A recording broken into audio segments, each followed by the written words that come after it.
Hello everyone and welcome to episode 4 of Hellblade Senua's Sacrifice, and a special early hello to Drienne who's stopped by. Drienne is very familiar with this game, and it makes me a little bit nervous that I hope that as I'm sort of doing my own armchair analysis of the environments and the emotion in the game, that it's not too far off the mark. I very much enjoy the way that this game presents not really vignettes, but sort of an ongoing tone. And it occurs to me as I'm playing it that they can put anything they want into the world of Senua. So everything that they choose to put in, whether it's a beach of shattered ships or a pile of rotting corpses or burned and ashen corpses, old falling down buildings, all of these things feel like they are contributing towards building the tone. So it's been a very, very interesting journey, and one that we will continue right now. Let me just make sure that we don't have a cursor on the screen. Is that showing up over there? Hold on, everybody.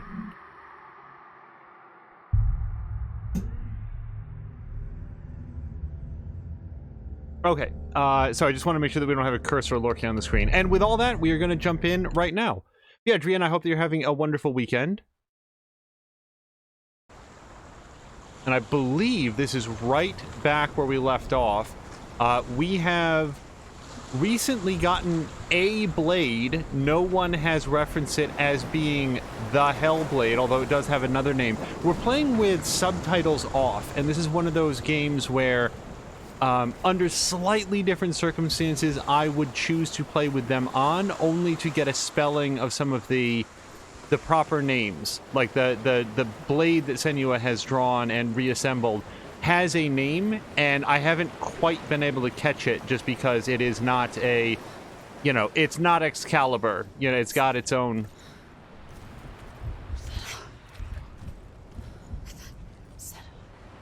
name.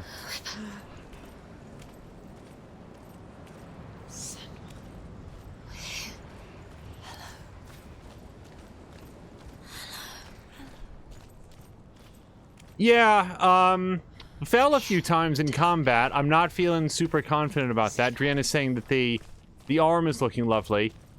Hopefully it doesn't get that much worse. We found her. We found you. Where have you been? Here she is. Don't worry. We're here to help you. You don't have to do this on your own anymore. You I need to notch the volume up over here. We're here to help you. You need us. So worried. Silence is lonely. We didn't know where you'd gone. We're here to help you. You can trust us.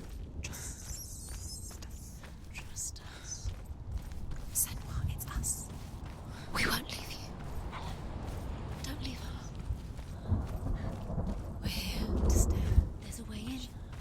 Into the mountain. Can you see it? Shall we tell her where to go? It's not far. Go on. Look up. Just up there. Listen to us. Sit. Shall we tell her? Shall we? Does she know which way to look? Does she know the way into the mountain? She's a fool, isn't she? So clever. Did you miss us? Oh, she did. I will be very interested at the end of this to determine if all of these voices are all the same person, because it simultaneously sounds like it. Into the mountain. Oh, this is not the way to go. Okay, it simultaneously sounds like it is, and also that it's not. All right, let's try this other path. Also, Drienne is saying that now it's spelled Gramr. But the way they were saying it earlier makes me think that the R is at least partially silent. Is that correct? Is it just gram or grom?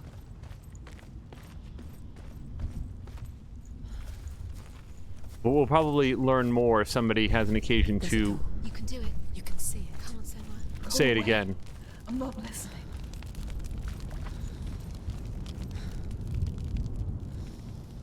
We will go check that in just a second. There's nothing of value out here for us.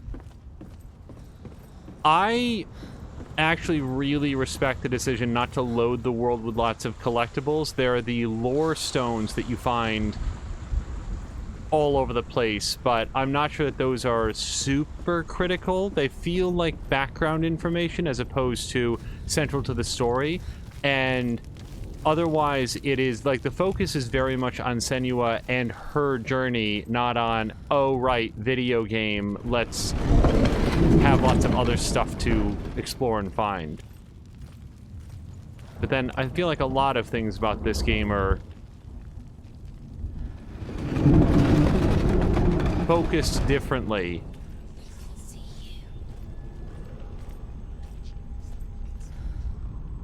I will tell you of a great hero named Sigurd, son of Sigmund, no less. Born after his father's death, Sigurd is cared for by the dwarf Rain.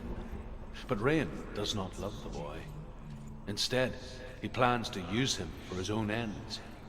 You see, Rain's father possessed a great treasure given to him by the gods.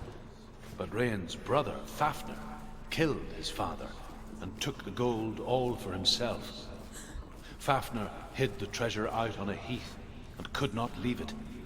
And from the evil in his heart, he turned into a dark creature. A dragon.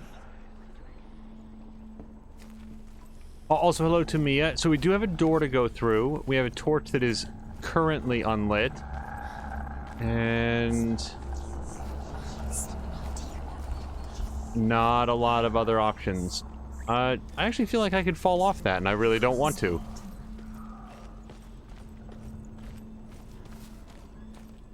Someone's behind the door. What is it? She can feel it. No. Don't open the door. Don't go in. Don't. Turn back. Turn back. What's in there? A great beast guards Helheim.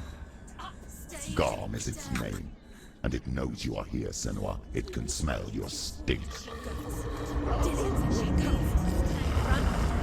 What are you afraid of, Senua? How will you save Dillion if you are too much of a coward to step into the shadows? They can't stop me. Then do it!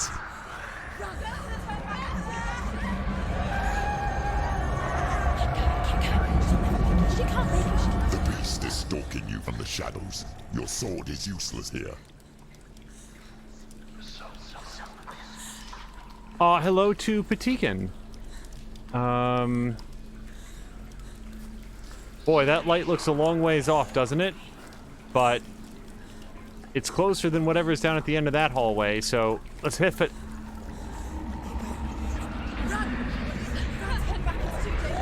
Oh, crap. It's locked. What will she do? Torch. Get the torch. Don't be fooled. The beast is still here. Who is it? Something there. It's the beast. No, No, it's not. it's a trick. Else. She knows that. Does she? What is that voice? Mother, do you hear that? Don't fall for it. It's me, Senua. It's so loud. It's not her. So full of hate. It's a trap. I just want to help them. Tell me what to do. Your father wants them to go away. And he only hurts me to silence them. But he's gone now. But they always come back. He says I will die if I go with them. They say that I'm already dead. No, And they want me with them. stop. That's why they crawl through the walls. Don't listen Do you to them. see them? Do you see their faces? He's coming. Senua, help me. Help, get me out of here. Don't go. Where has she gone? She's disappeared again. She shouldn't be here. She escaped the darkness. She took her own life to escape it. She can't remember when it started. When her mother lost her smile. Her eyes gazing past her towards a world she could not see. This is what happens if you reach for the underworld, he said. It was a lot to take in for a child. And the first time she felt the cold chill of fear. I don't talk much about her father. It's in, Belle. I suppose I just didn't want to risk upsetting her. But it doesn't matter now, does it?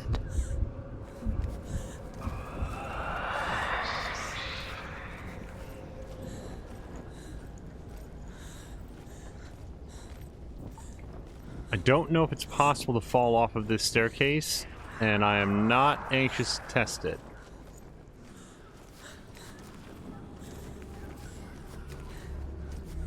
Her torch is going out. No, it's not. She hasn't got much time. Burn out. She's too slow. Okay. The darkness will come again. Oh, can I light that? Ooh, okay. Feel better about that. So allegedly we have a P. Oh, it's right there. Hidden in plain sight. She has it. You have it. Keep going. Where's the next?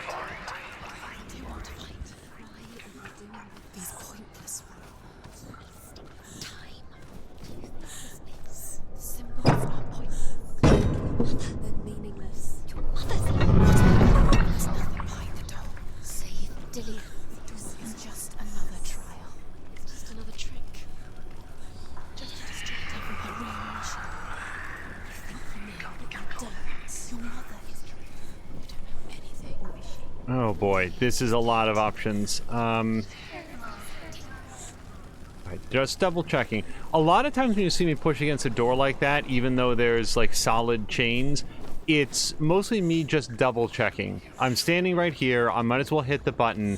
Sometimes you'll have a game where the character will make a comment about it, like, oh, I must need a key or something. And sometimes that can, like, touch off additional stuff. So I like to check while I'm standing right there. Okay, so this is back out into the light. I can light this too, I think. Nope. I don't know how I can refresh the torch at the brazier. Hopefully it's good enough. But you can have a great night. I think we can go down here now. Unless I've already been down here. Alright.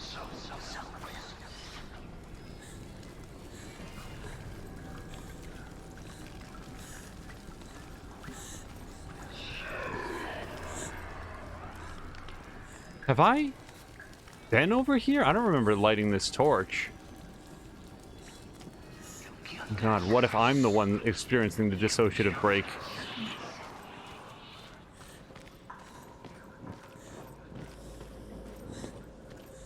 The light won't save her. She can save. She does. She's lighting the torch. It's not gonna help her. She's lighting the fires. Like you saved. Darkness. Fight. Defend. Whoa! What's this?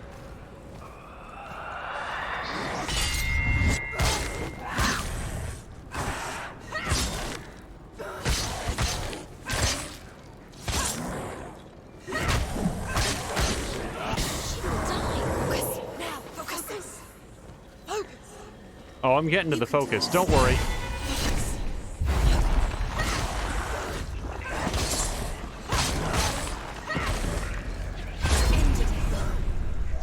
Oh, that's dirty pool, man. Coming up from behind? I was in the middle of something.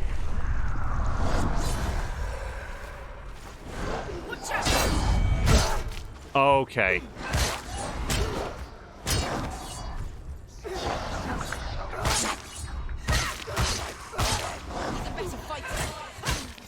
It's nearly over. Finish it.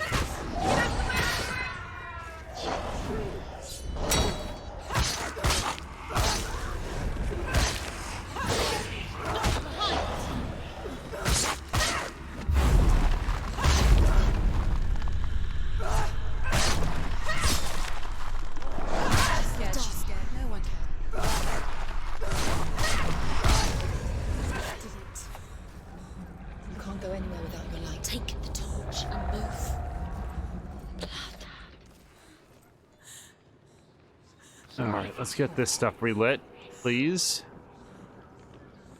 Yes. There we go.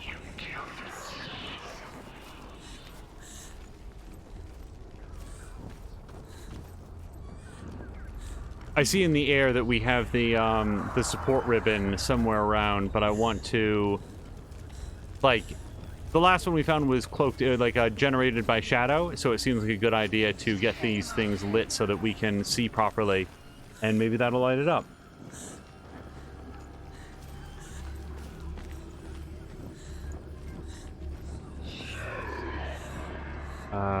Oh, there it is. She has it. She did it. She's done it. Well done. This place. It reminds her of the isolating, suffocating darkness that she lived through as a young girl. Imprisoned in her room at night. The faces in the dark, coming through the walls. She once thought everyone could see them. I mean, that's what children say all the time, isn't it? That there are monsters in the dark. By the time she realized that only she could see them, her father, Sinbel, could see the monster in her.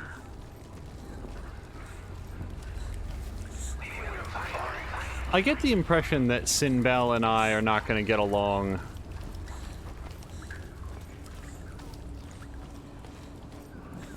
Also, Jan is saying fighting enemies in close quarters while having to stay in the light. Was that a thing? Because I was not doing a good job of staying in the light. I was just sort of like doing the Senua dance.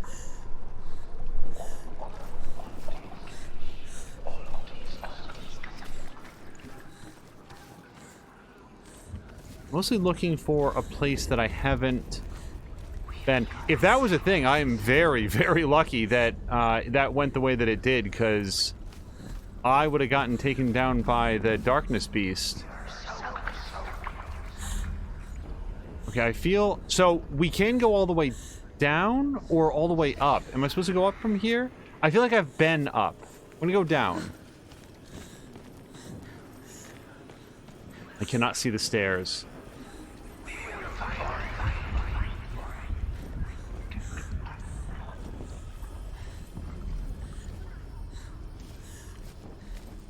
The beast has been here. Everywhere.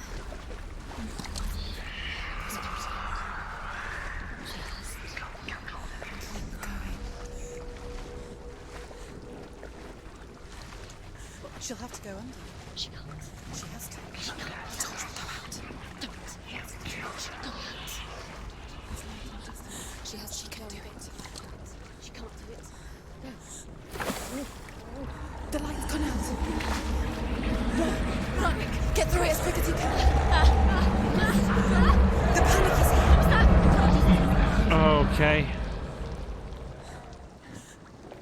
Now, I personally would have held my hands above water and attempted to pass the torch through the bars. And, by the way, gotten severely burned trying to do that. But it might have been preferable to getting devoured by a grue. Stay there. Stay in the light. You have to rest here or you'll die. She's Okay. stuck. She hasn't found the rooms. Get to the next light. Let's go quick. Run. Look. Fire. It's fine. How will she get it? Look at the lighting in this scene. Holy hell. She will. She has to make it.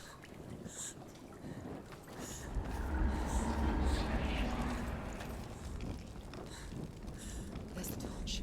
Okay, well, we've got to go back, and the reason that we do is that we can see some torch stands back here, which insinuates that there's something more to find once you don't have to be worried about, you know, instant death. Feel free to search. Now you can see it. The light will keep us safe. The light will guide you.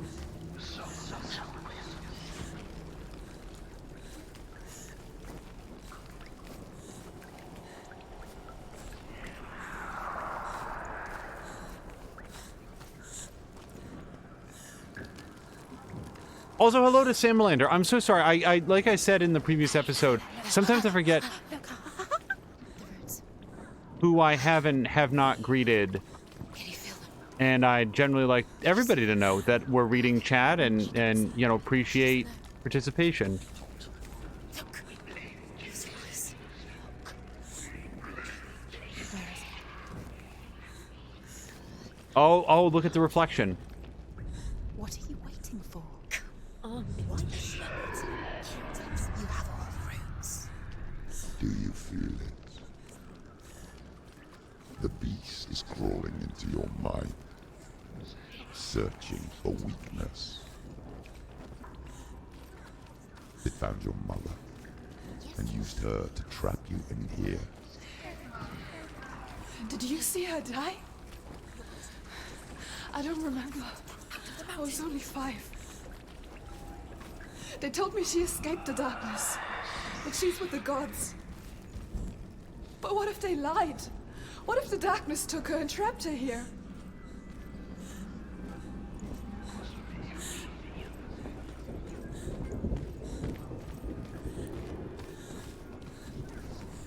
Okay.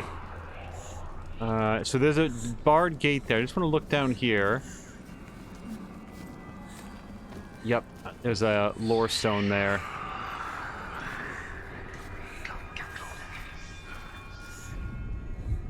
Rain the dwarf's sole desire is to possess this dragon's accursed treasure, and he uses Sigurd to reclaim it. He tells Sigurd the story of Fafnir's gold, and the good-hearted hero promises to slay the dragon if Rain will forge a strong sword for him. Sigurd remembers that his father once possessed a sword given to him by Odin. Odin broke the sword to bring about Sigmund's death, but Sigurd's mother still has the pieces. And so Rain reforges the famous sword. Sigurd uses the sword first to avenge his father, and then he and Rain go in search of Fafnir.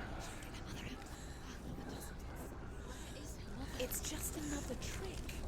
Don't push. It's a trap. The beast is coming. Flee. Run away from the beast!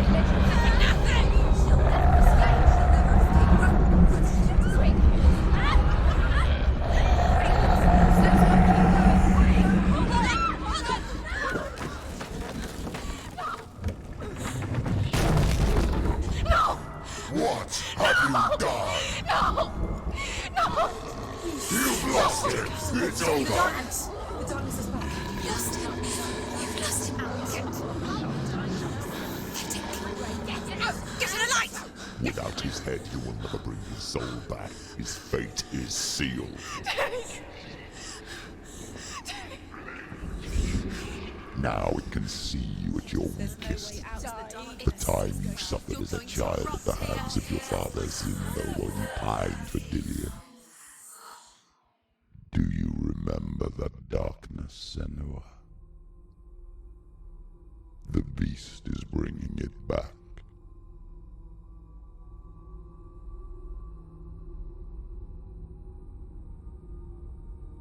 Mother,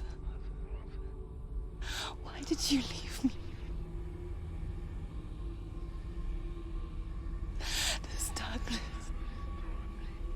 it's spreading.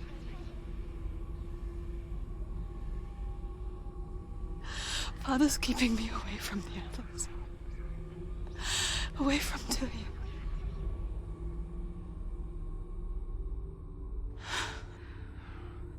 I won't give up. I'm not going to rot in here.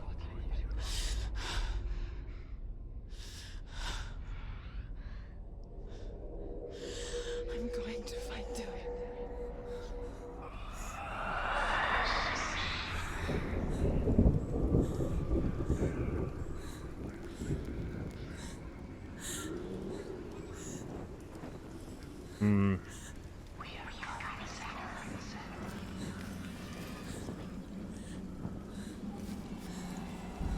Okay, guess we've got one choice.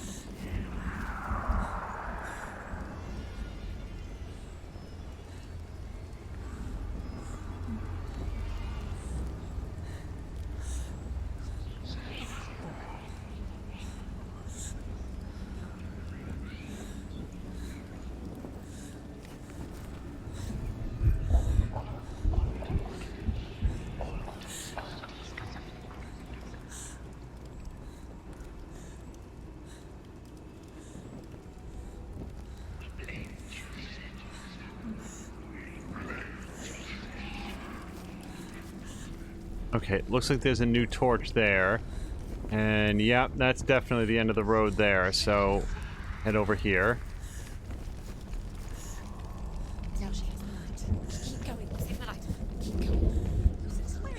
The beast is down there. No. She knows the beast is down there. He's always watching you. The beast is there. You're never safe from him. You can.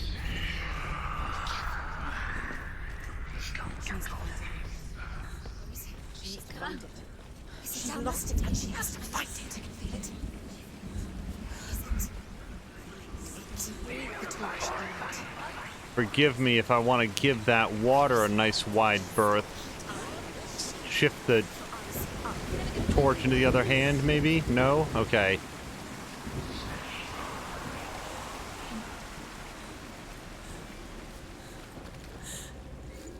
Boy, there are no light sources to light this time.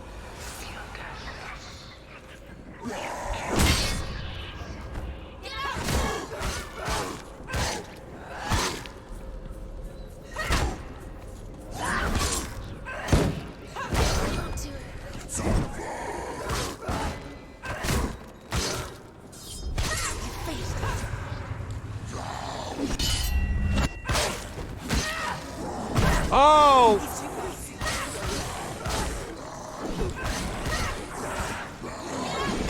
Oh, I am locked in.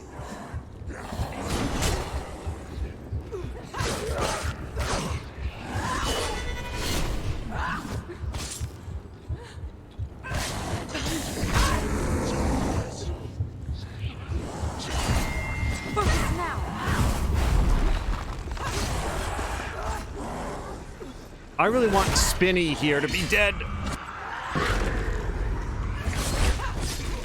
You're close.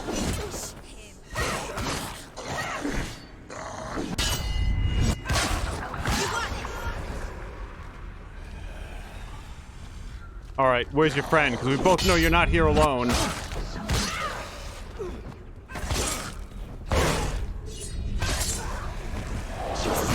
Oh.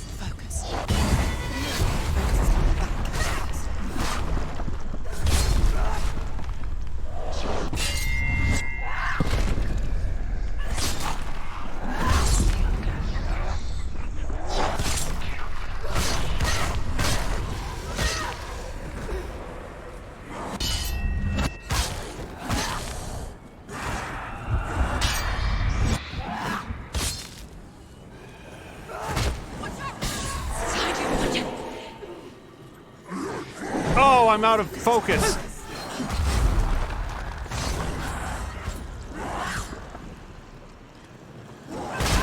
Oh, God.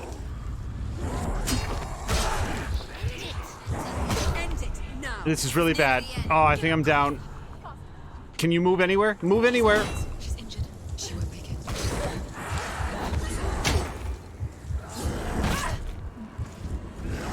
Behind you. Oh, crap.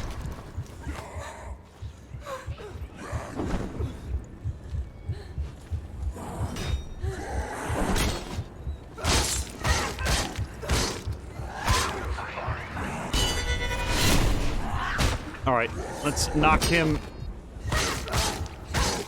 out of the battle for a second. Okay.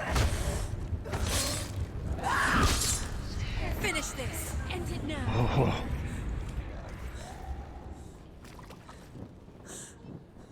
Boy, when you lose the rhythm there just for a second, it gets real hairy.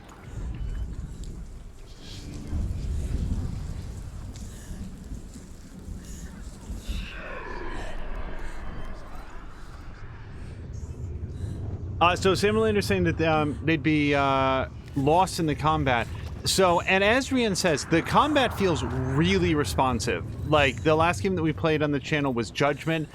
Judgment improved as it went along and you unlocked upgrades, but this is immediately very, very comfortable in terms of, like, the responsiveness and the ability to cancel out of attacks into a parry.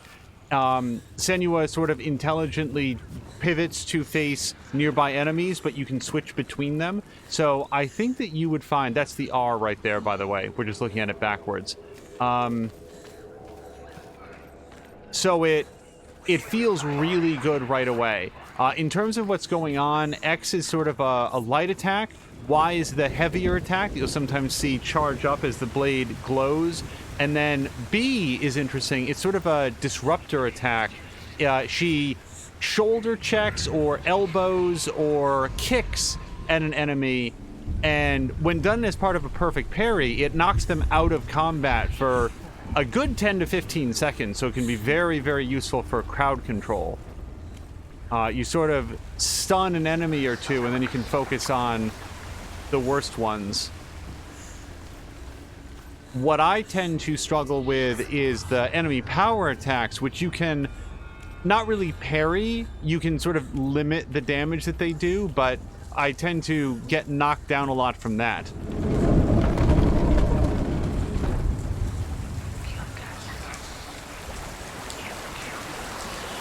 Oh, man.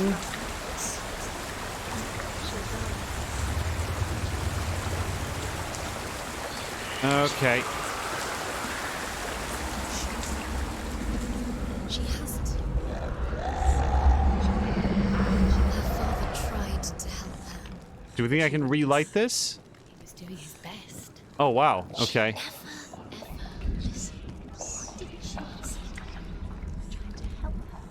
He was trying to save her from the darkness. Zinbo was right. Zinbo was trying to save her from the darkness. But she wouldn't listen. She never choose. And now everybody is dead. Because of her. It's all her fault. All her fault. So weak. She should have known. She should have. Why doesn't she learn? Maybe she learns. She doesn't understand. Now the darkness has Dillian's soul.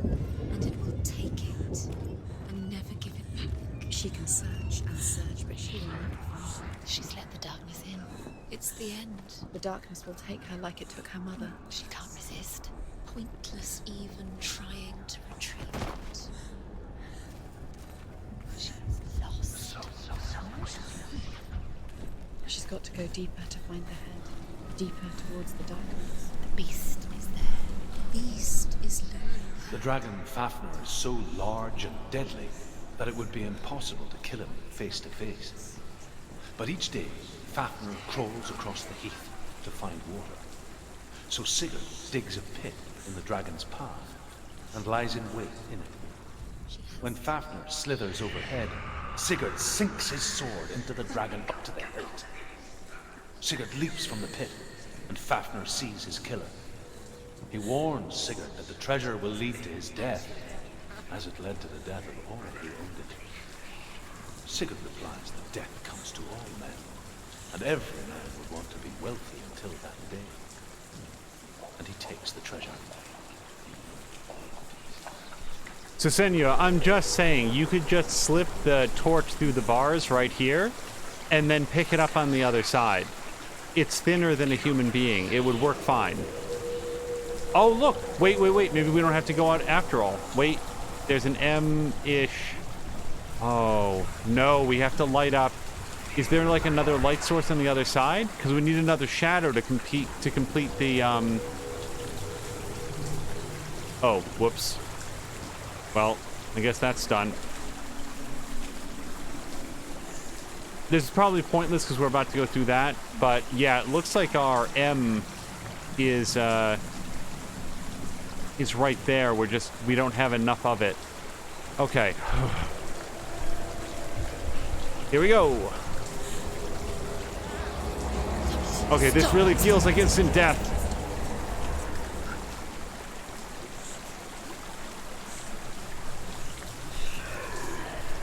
Oh, there's a thing right up there. Senua, climb up there with your knee. It's shoulder height. Toss the thing up there. Oh no.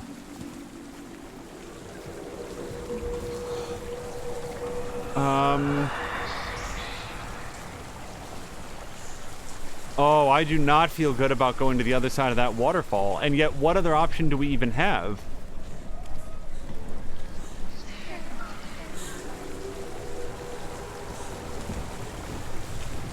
Oh, I don't want to die here.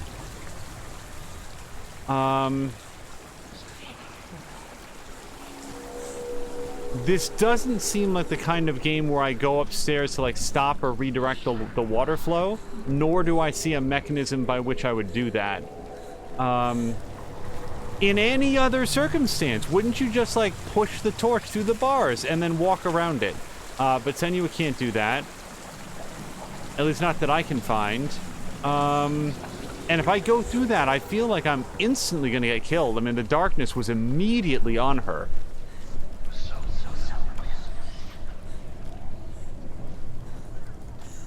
Oh, wait. What's this? This isn't the way that we came in, is it?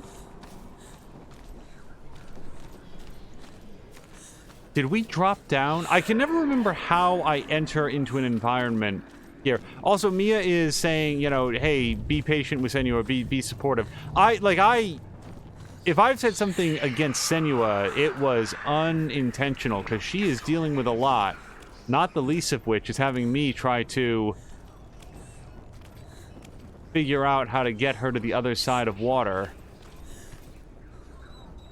This is the way that we came in, right? Like, the beast has been here. Well, we've got something to light, so... What's she doing? She's lighting a fire. She's making light. She's making a fire. She's got light on the other side. She'll be safe. Okay, apparently this was a good thing. What's she going to get there?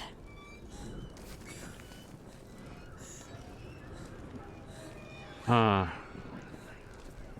So it looks like what we have to do is push to the other side of the water. Yeah, so see, that's the gate over there? See that? So we have to run this way, knock down the gate, and run over here to get into the light, all before Senua gets eaten. That feels like a tall order, but I don't know. She's pretty fleet of foot. It's specifically knocking down the gate. It feels like that's going to take a second, and there's going to be, like, basically a hellhound nipping at her heels the whole time.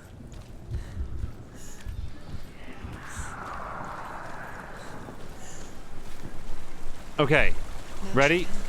We run through here, hard brake to the right. Let's do it.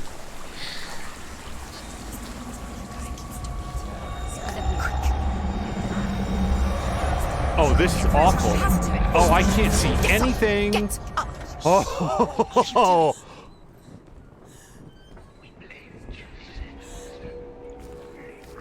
I legitimately saw her life flash before my eyes. I thought that was it. How did she knock this down? Okay. Call it a success.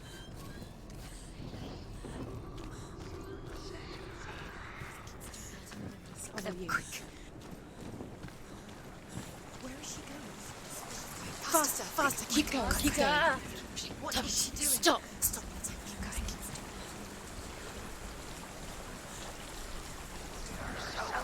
going. Okay, there's our M. We can already see it through the bars. We just have to get to the other side. Oh, well, maybe here is good enough.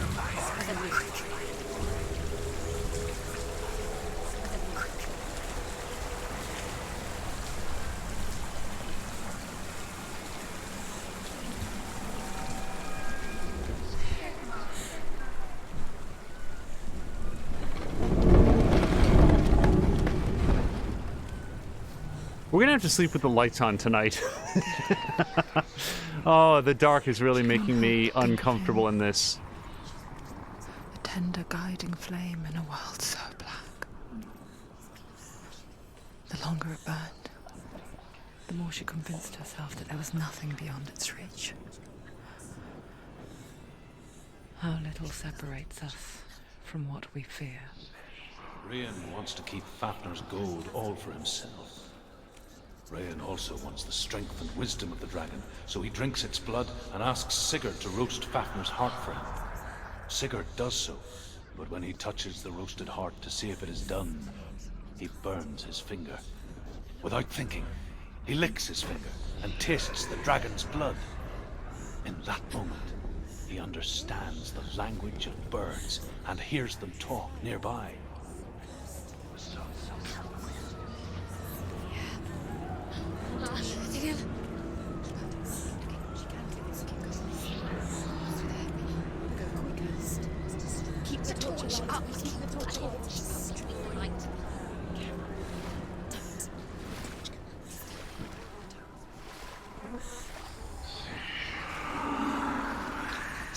That segment with the hands grasping out of the wall. I hear you. Come back to me. I'm coming for you. If you don't personally have the experience of claustrophobia, that is gonna touch it off. Zillion, I see you. The beast has Zillion. No! You're not taking it from me. I warn you, Senua. I can smell your No! betrayed your god. I am leaving with him. You turn your back on me. That is why Dillion will rot in hell.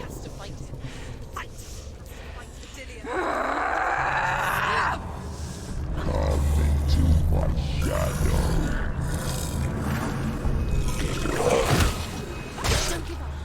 Okay. Oh boy.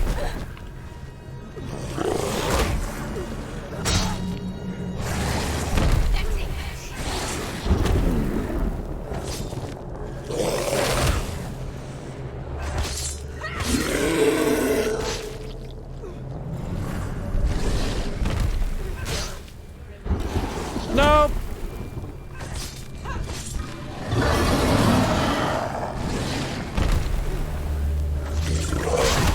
Crap. No, don't do that.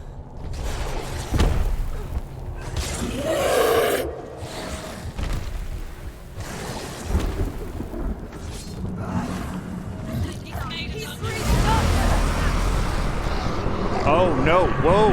Whoa. This seems bad. Okay.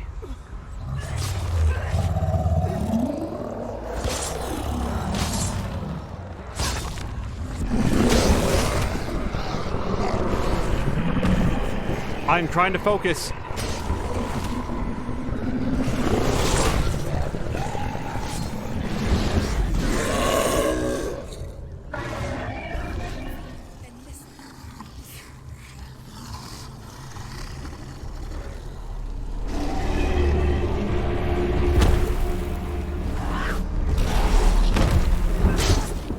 Okay, light attacks do nothing against this.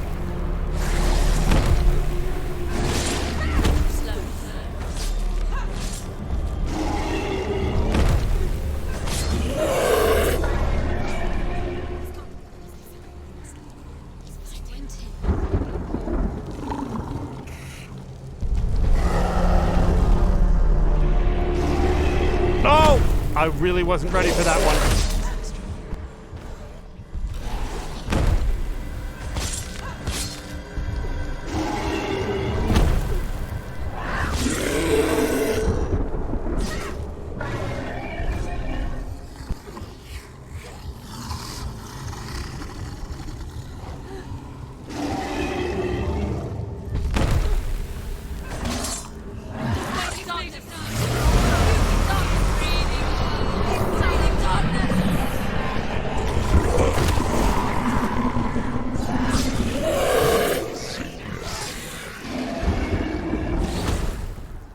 That's bad. No, no. Get up, get up, get up, get up, get up, get up, get up, get up.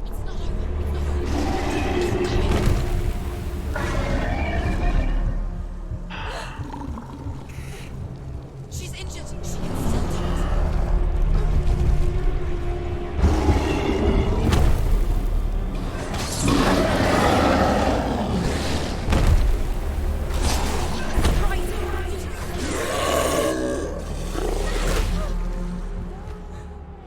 Come on.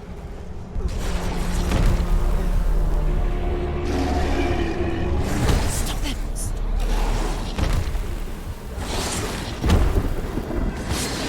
Oh, God.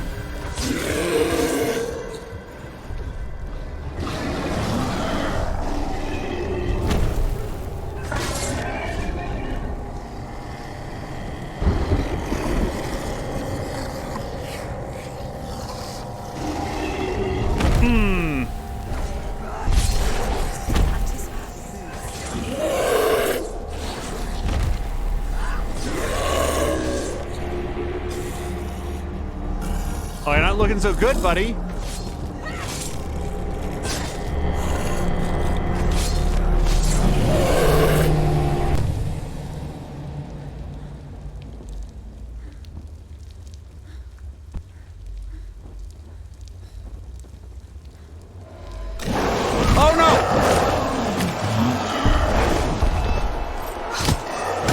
Tried to dodge.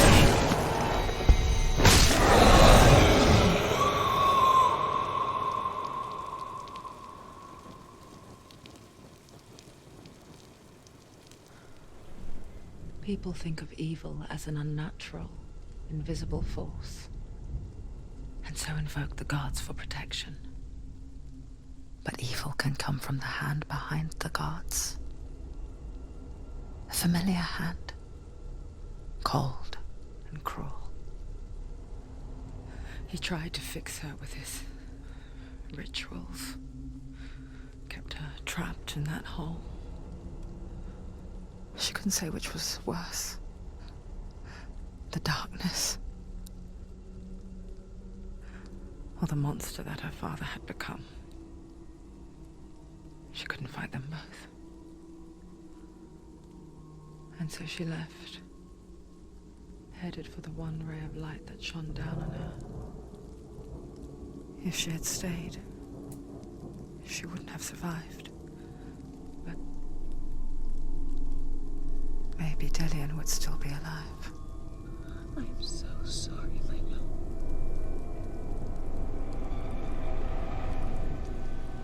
She will save his soul, even if this time she can't save her own.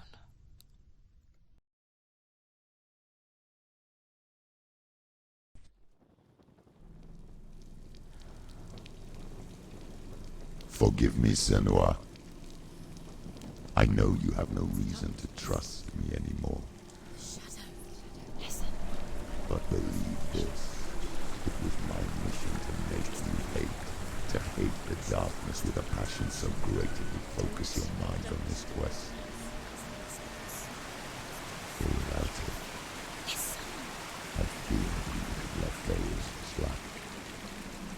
All this time, I've wanted to protect you from the truth that would have destroyed you a long time ago.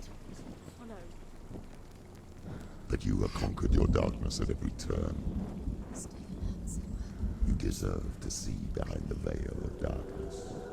And take me to the mountain, as deep as we can go. I won't stand in your way. She has to trust him. You will not survive what is in there. She doesn't want to tell. She has nothing. She has nothing. She's come this far. She wants to go forward. Hello to Ricardnio, and yes, Hemlander is pointing out that her arm is getting worse, and I think that is a function of my failures in combat. I think that every time she gets knocked down in combat, even though we can sort of get her back up on her feet, that corruption is getting worse.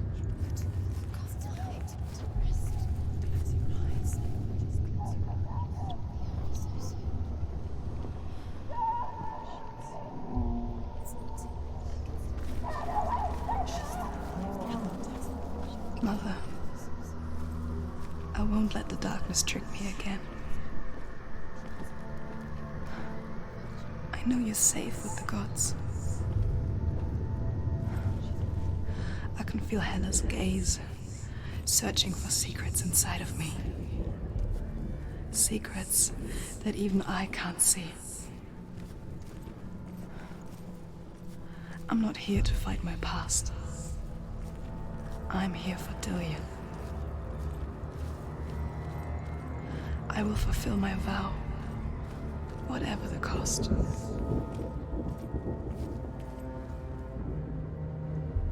Incidentally, although I feel like you could reasonably surmise that that is Dillian's head on her hip, I don't feel like it was explicitly stated before. Like, I was proceeding on the assumption, but also leaving it open that there would be some additional revelation in terms of, like, what head that is. But here I feel like we've gotten firm confirmation that at least she believes it to be Dillian's. They call this Ragnarok, the destiny of the gods. First, there will be a terrible winter, 3 years long. Then, mankind will turn on itself. Brothers will fight each other to the death, and people will forget what they owe their kindred. Times will be hard.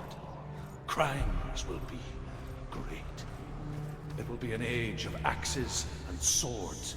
The wind will blow through abandoned halls. Wolves will walk where children played. The world will fall into ruin. Ricardo's asking if we have had a chance to read his whisper message yet. I don't think so, but we've got a moment here to pause just for a second. Let's just take a look. Hold on just a second. Yeah, can you call it up?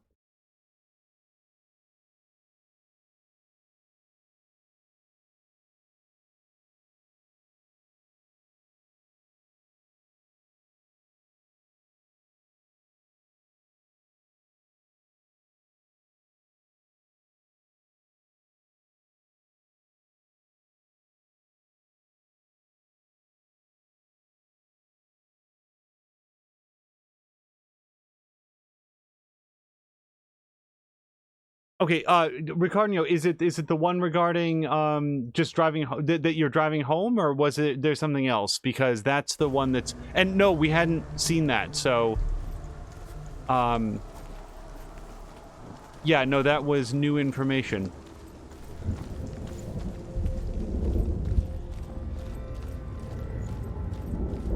I hope you're having a good Saturday, better than better than Senua's.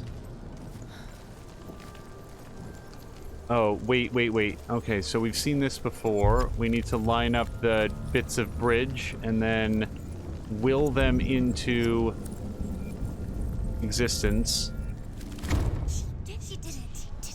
It really wasn't where I thought they went, the bits, but fortunately Senua was better about it. So when I was growing up, when I was young, I always sort of like thought in my head about environments like this. Deep pits with slender stone columns leading from one platform to another, or like dangling bridges of rotting wood. And I don't know where in any of my childhood stories or... Oh, hello!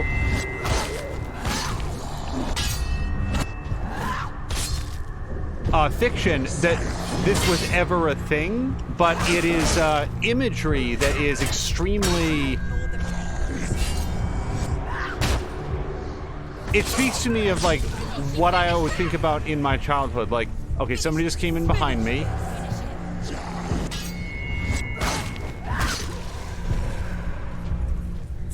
Oh, you got bones on your shield, huh? You must be like better than the rest?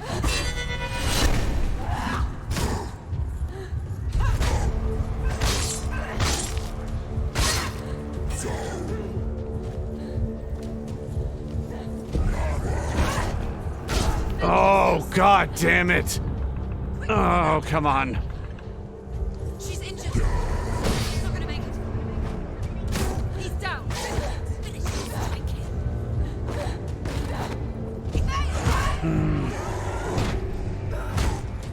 He's won. Focus. Focus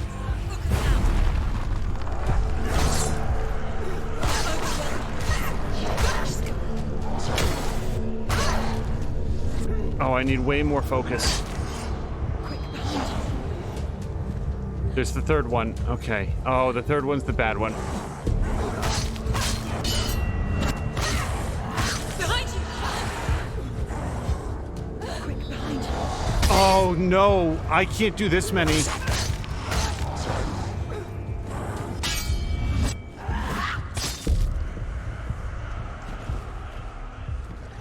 Oh, I can't do this many. That's too much. Look behind.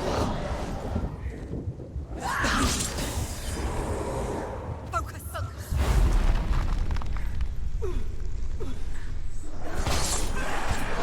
Oh, God. I can track 3, I can't do 4. Take him down. Take him down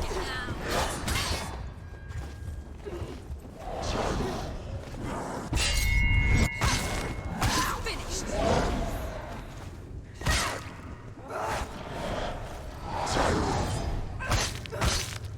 Behind you.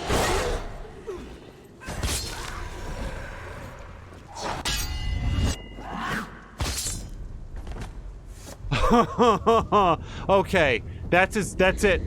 If the combat gets harder than that, we're just dying. That's it.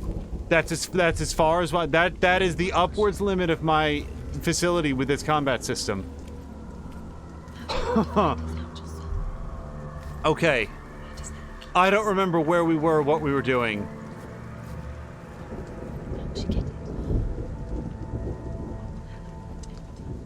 No, that's it. No. Stay out of my booze. That's the last thought that I had. What is Hella? Where did we even come from to get in here? Bargain with Hella. What is Hella? What can she give her? Okay. She could give her her rose. No. She It's a worthless soul. But it's all she has to give. She has a warrior soul. What more could she give? Okay. We put the bridge together, and then we were coming back in here. This was itself backtracking, and the goal was to go find a different vantage point to put together the rest of the bridge. She can fight her at Ragnarok. She's a warrior. She's come. I lost 3 childhood memories in that battle. Okay, there's only one way to go. Hella. She can take Dillion's soul and lay him to rest. Hella. She can get his soul back. She's so close to saving Dillion. She can do it. She just has to be prepared to fight. Few have come this far. She can finally put him to rest. What if she falls at the final hurdle? She won't. Then Hela will take both their souls. She'll defeat Hela. It's all for nothing. If she doesn't sing, her soul will be eternally damned. No. You'll stay here forever. Being tortured. No. Stuck. Hela. She will join Dillion. Yeah, I have. So the closest thing I can remember is that this is the way we haven't been yet. What happens to Senua? The darkness will take her anyway. She can't win. There's nothing she can do. She'll be stuck in the darkness forever, whatever she does. She'll lay him to rest. She'll take his soul and she can see it. The bridge. She can't cross the bridge. It's broken. She has to fix it. It's too dangerous. She's done it before. You have to fight on. Be powerful. The final battle. Get his soul back. It's the final task. Yes, it is. This isn't just a broken bridge, is it? Mother, you showed me how to see further. To see the hidden wonders in our world and explore new paths into the unknown. To lead so that others may follow, or to warn so that they may avoid. That is our gift and our duty. I'm not going to look away in fear anymore. See, Senua's voice sounds different than the other whispers. I've been proceeding as though it's her voice that she's hearing inside her own head, but it doesn't sound like it. The Northmen say the gods will fight their last battle at Ragnarok. Their watchmen will blow the horn that can be heard through the whole world. And Odin will speak with the severed head of Mimir, which gives him good counsel. But Just pause for 1 second. Have a great night, Samalander. Thank you so much land for of the visiting giants with us will today. thunder with the sound of their army on the move. The gods will assemble. The dwarves will leave their stones. The frost giants will come from the east. The Midgard serpent will turn up the waves. Eagles will scream and tear at the corpses with their yellow beaks. The ship of the dead will set sail. She can do it. She can do it. Oh, there's one more piece over there. Okay. Or one more shatter. She's so special. She must see. She has the sight. She can see their secrets. Wait, how did we get up here?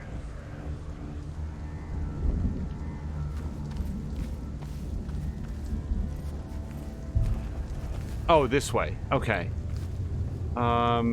but it looks like we need a third vantage point to reassemble the bridge. Or do we? Am I wrong? Let me go down and take a quick look.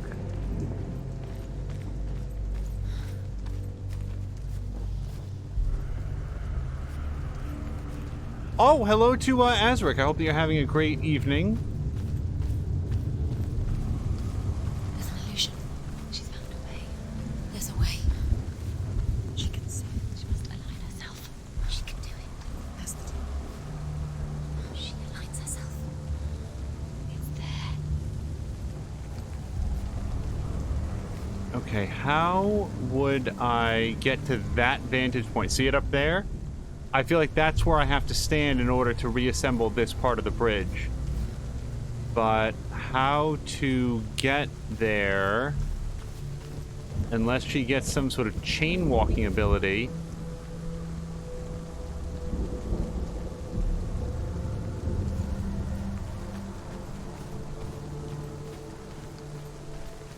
Yeah, following the shards, it's got to be right there.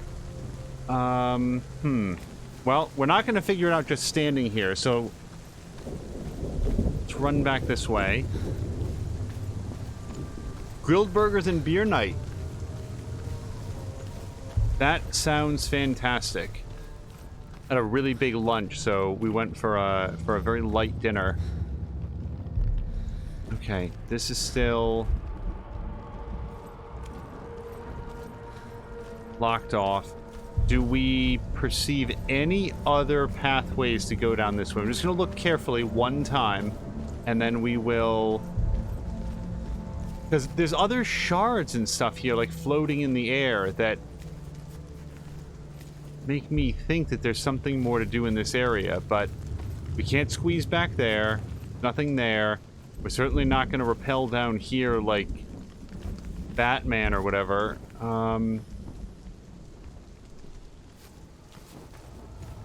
Go up here. I feel like this perch has served its purpose, but let's just make sure there's no other doorway or pathway that I overlooked. Nope. It's just this open grill where we put together the bridge again. So this is not where we have to be. Maybe we have to come around the other side somehow.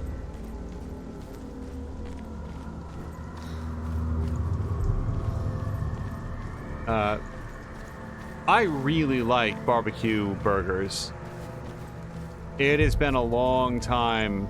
Well, actually, it's been since last year that we had a chance to hang out with friends and do sort of a barbecue event. And absent sort of like a group of folks, not a lot of grilling just on our own. So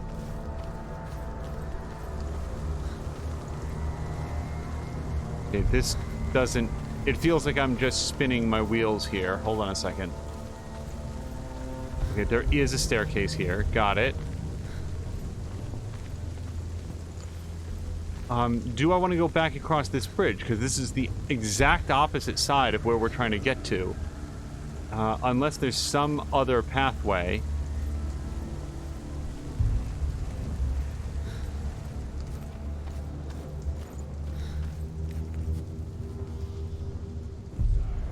This feels a lot like just moving very far away from where I want to be.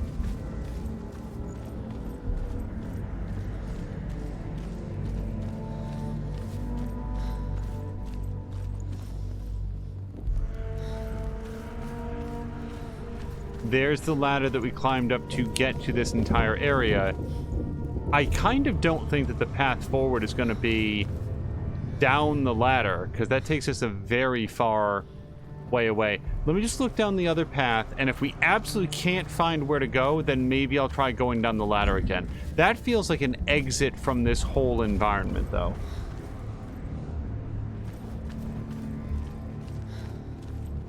Mia was the one who first introduced me to a chain of burgers called Five Guys Burger. I don't know how national they are. She first introduced it as being like, oh yeah, their fries are really good. And so I tried the fries. Like, their fries are what they're famous for. Everybody really loves their fries. I tried their fries, and they're fine. They're fine, they're okay, but their burgers are stupid good. They are so good. It's not the same kind of grilling that like Azric is talking about, but I actually had to break myself of my love of Five Guys burgers by going out one day and getting a second Five Guys burger. Like I went out and I bought two and I ate them pretty much back to back. And that overfilled me to the point where it sort of got it under control. And now I'll go like usually a few months between having the burgers. But yeah, true story. Like I needed to like overindulge in order to get over the fact that I wanted them constantly. Not that I had them constantly, I just wanted them all of the time. I am currently unclear. I feel like I know where I need to be and am unclear on how to get there. And going down that ladder feels like the absolute wrong thing. Azric is asking if we've been to Fuddruckers Great Burgers. No, I have not had the pleasure. I don't know if there's any in our area, but I would like to check it out. We also have a standing appointment to visit with Mia and Chivalry at some point after the end of the pandemic because Chivalry has promised to make a delicious steak, and I would like to try a good steak at least once in my life so that if I know, I will then know if I like steak. I've operated under most of my life on the assumption, on the belief, based on a lot of experience, that steak is not for me. But when I hear people talk about a good steak, it does not resemble the ones that I've had. So, feel like at least once, I would like to have somebody say, here it is, this is a fantastic steak, this is the model against which other steaks are measured, you should try this, and then I will know if I like steak. It's not possible that it's to go down that ladder, right? It's just not, because there'd be no way up on the other side. And yet, where else could it possibly be? Okay, just to cross it off our list, so that I'm not, because I've checked every other place, I feel like really, thoroughly, and I know I'm going to embarrass myself by going back up and finding the clear path that I failed to look down.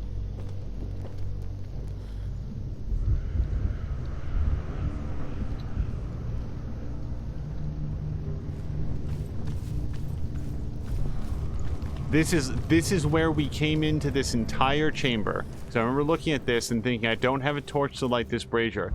That's it, man. There's no other place to go. It's gotta be up that ladder. Okay. I am content that we have searched down here as much as we need to.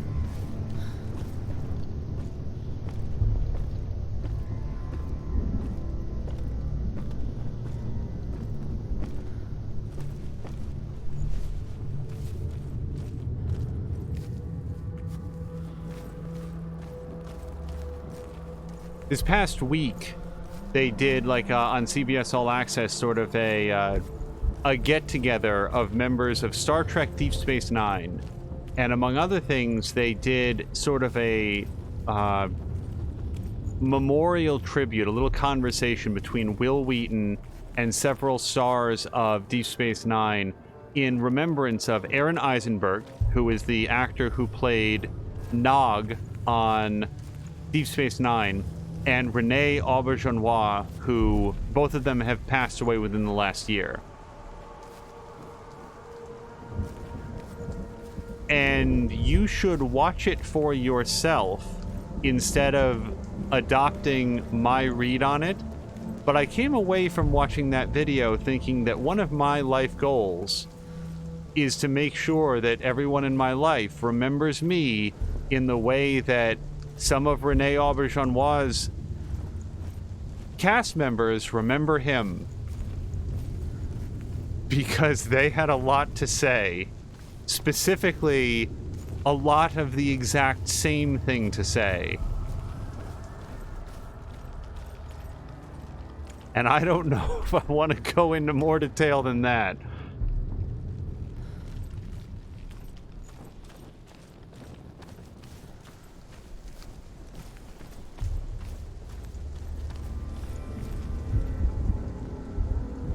Oh, nice. Azric has some good steaks lined up for an anniversary meal with the family, with the wife. Okay, it's got to be above this. It has to, but it can't be. Woof.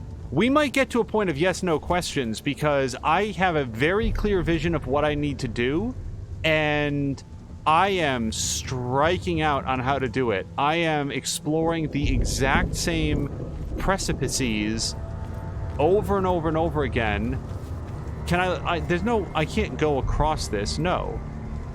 So there's the shards. There's the, it's over there somewhere. Perch point.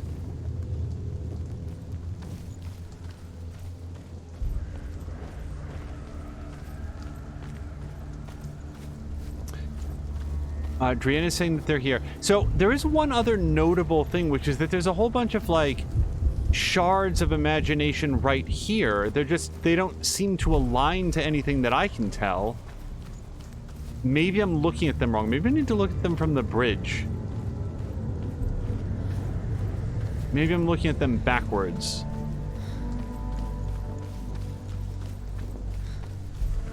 Oh, there is something here. Hold on. Yep. Oh, God, there's an entryway there. How do we get this to line up?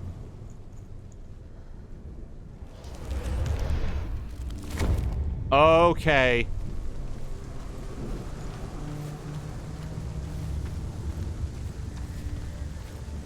Yeah, I kept looking at those from, like, the wrong angle and being like, these don't mean anything. Maybe it's just...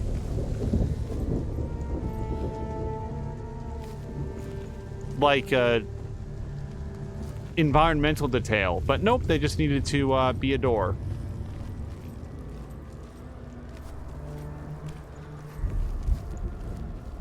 Yeah, specifically... every single person on the panel... Well, hold on, we're going to get some more stories here.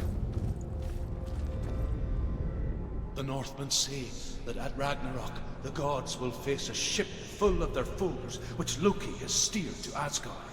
It carries the fire giants, the wolf that will eat the sun, and all kinds of dark creatures.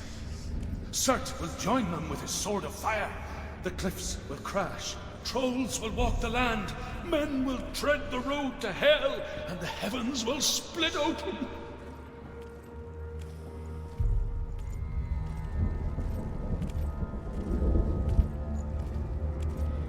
Every single person on the panel had a memory of something fun and warm and kind that they had done with Aaron Eisenberg.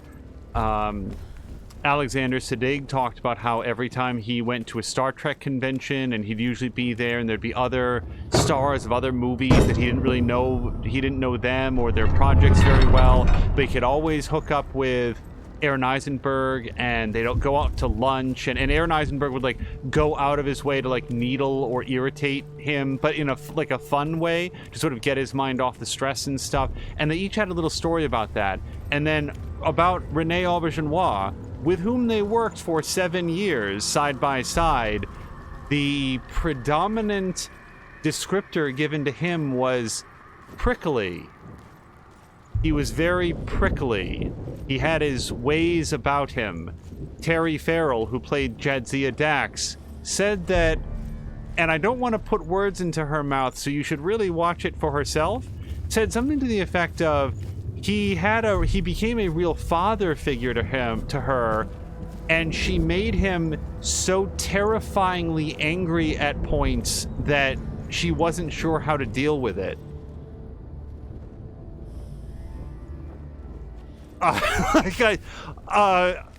It is just not a vision of that man that I would have had, and their very measured language spoke a lot to me. Okay, okay, yes.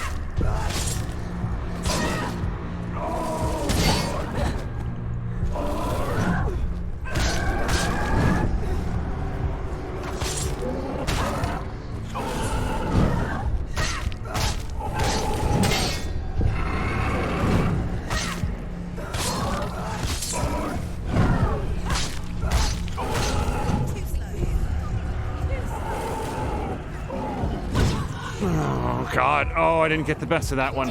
Behind you! I was really hoping to finish off your brother, but if you really want to go, we can schedule it later. Come on, come on. I cannot get up. That's it? Shit.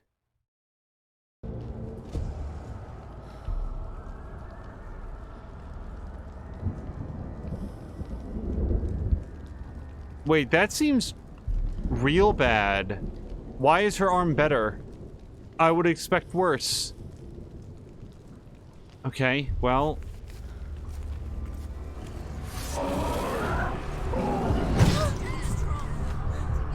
Off to a great start.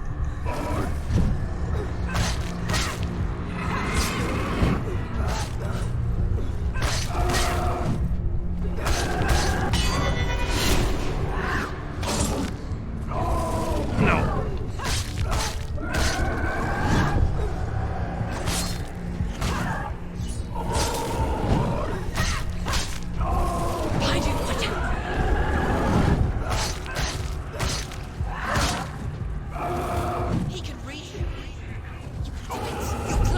Oh. Get up. Come on. Oh, God, I still don't want to die. She won't make it.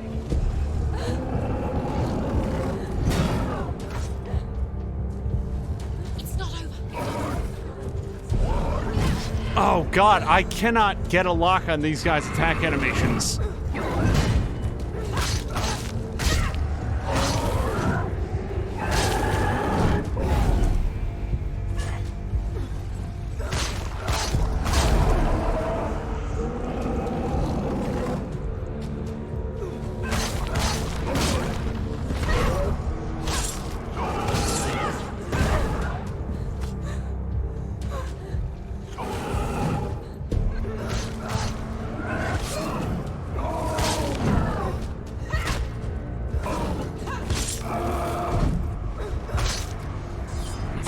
He's down.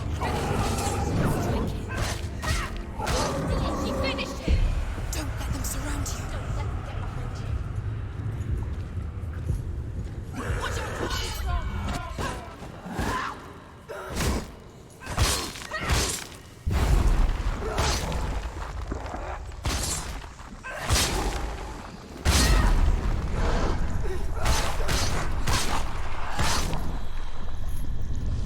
Surprise him.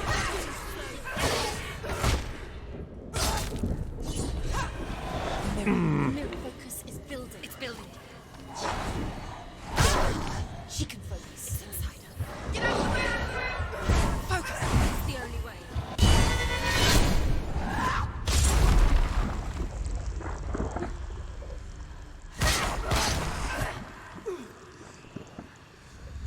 Ended it. Oh, no, I don't have any more focus, I don't think. Okay, but this one's corporeal. We can do it.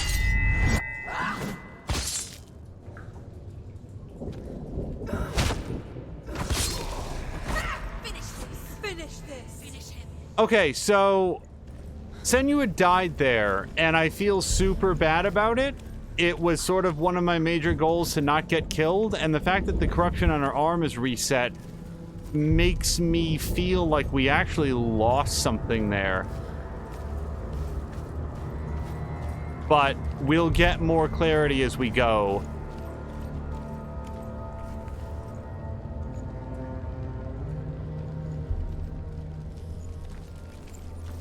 Oh, there we go. One bridge. Oh no, people are talking about a glitch. Hold on a second. Did I get a glitch? We can't scroll with this at all. No, no, no, no. It's on my end. I can't.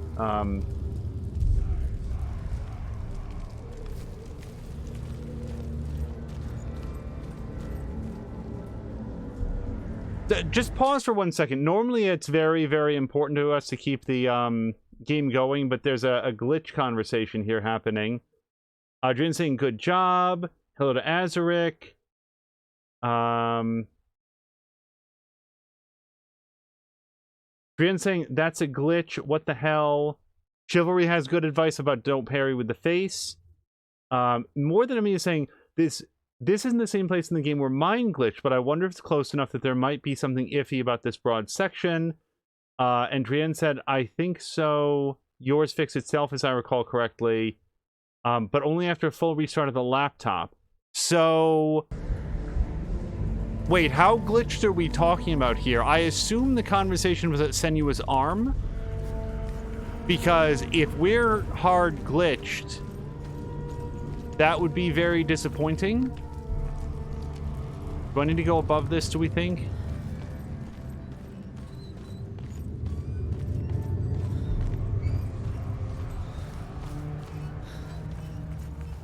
I don't think we've heard this one. The Northmen said each god will do battle at Ragnarok.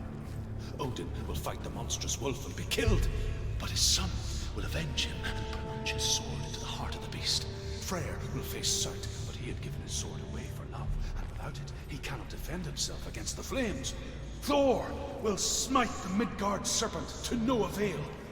The sun will grow black, the earth will sink into the sea, the stars will disappear, fire and water will meet, steam will shoot up, flames will play against the sky, the heavens and earth and all the world will be burned, all the gods will be dead, and the warriors of Valhalla and the people everywhere. Senua, prepare yourself for Ragnarok. For it is nigh. I feel like Senua's kind of got her own thing going on. So it did just autosave. We just saw it there. Is it... after restarting the laptop, eh? Okay, so here's what we're gonna try to do. Let's at least try restarting the game, because what we're being told is that the rot is actually still on Senua's arm. It's just not displaying correctly. Yeah, let's exit out to the menu. I think that's a good call. This is the dead opposite of what we normally want to do on stream, but we want to make sure that we don't have any weird glitches or otherwise detract from the experience. Let's try continue, and if this doesn't work, then we'll try restarting the whole game. Yeah, it's still not correct, so let's try restarting the game. So hold on, everybody. With luck, this won't break the stream, but if we wind up splitting into 2 episodes, so be it. Hold on just a moment. We're going to quit out and then try launch. We're going to try to not shut down the stream, though. So we're just going to go to quit.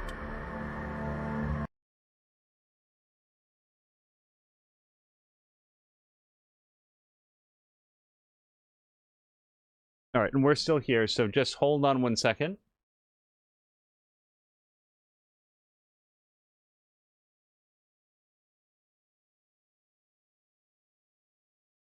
Oh boy, you guys are going to get to see some shenanigans, because without going too deep into it, I play on a different screen than where like the streaming stuff is, and we always have to go through some setup when we get it done. So, More Than Me is asking for a story while we reload. Unfortunately, I sort of blew the one that I was thinking of lately, which was the Renee Aubergenois one.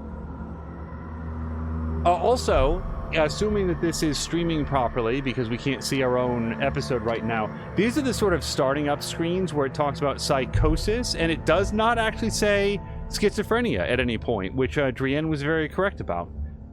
So let's do this real quick.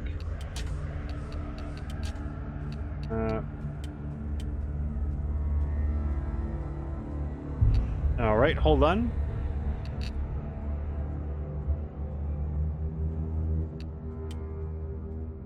Alright, so that gets it onto the proper screen for us. And with all of that done, it looks like we're back up. Alright, so let's try jumping back in, and we're gonna see if Senua looks nice and gross again. Nope.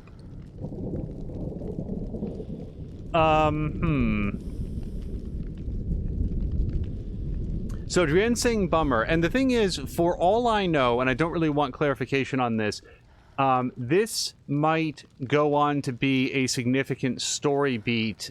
Like, she might be reacting to the level of corruption that she sees and so forth, and we can't see it right now. Boy, isn't it weird that we would have to restart the whole computer to get there.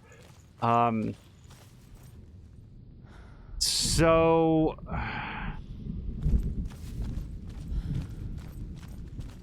nuts. This is the problem with streaming, that if you have to cut the episode, it can be very disruptive because there's no way to stitch together two different videos in the post. Drian's crossing their fingers for after the next cutscene or something. All right, so let's press ahead.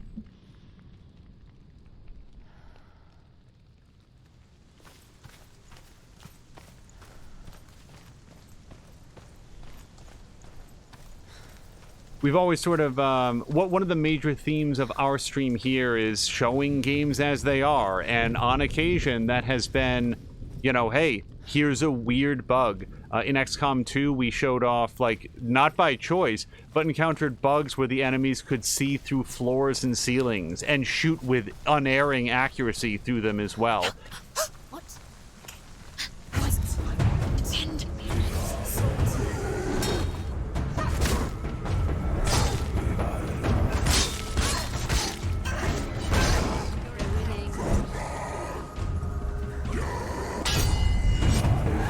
I keep hitting the wrong button there.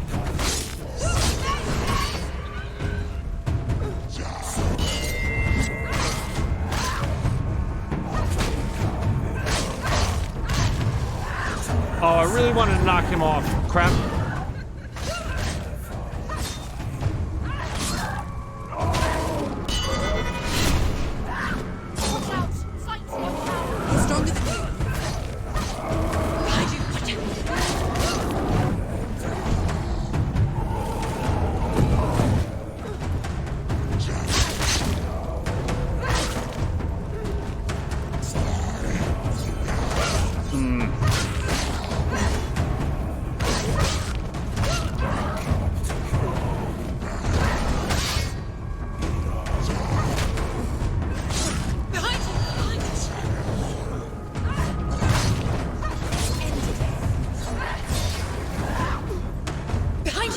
Oh no!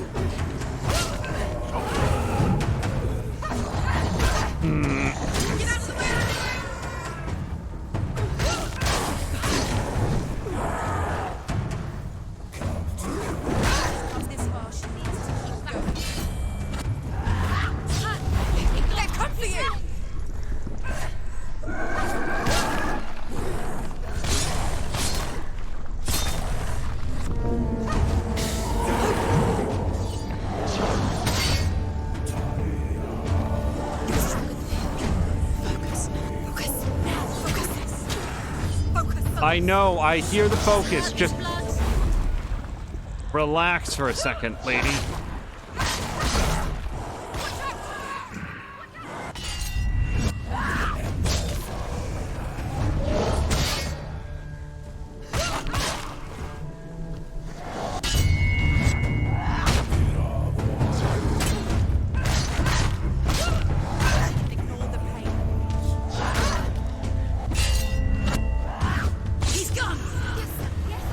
Oh, nuts.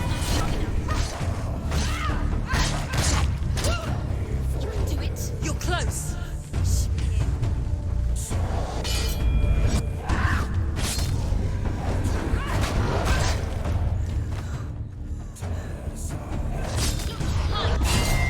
You got this.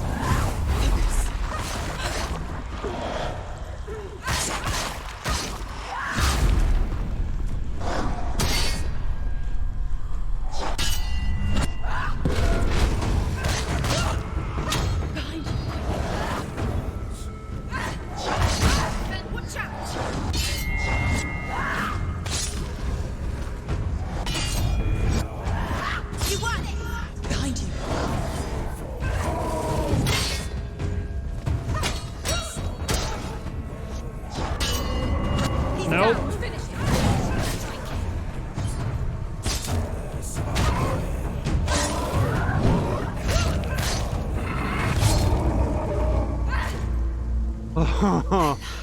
Everyone is tougher than the previous one. I can sense her. Where is she going?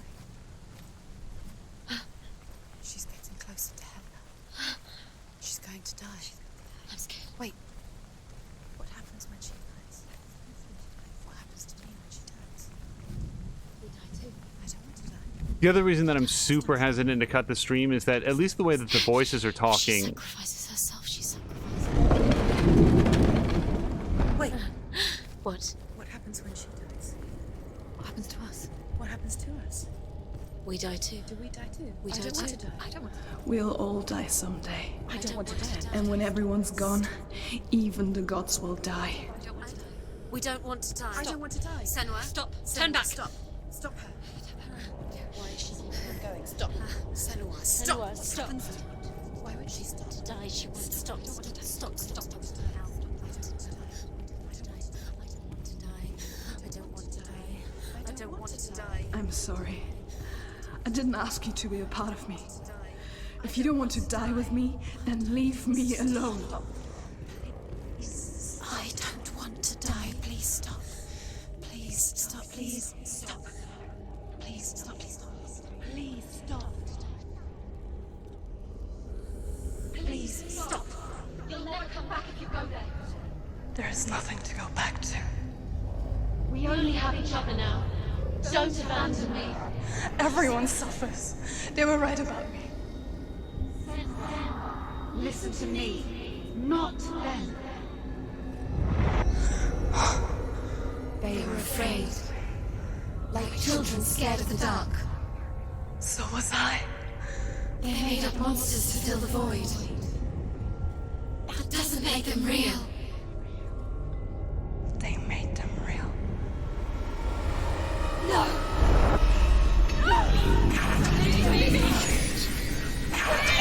Follow your soul and let go of the Senua of old. For there lies your weakness, and the darkness will find it.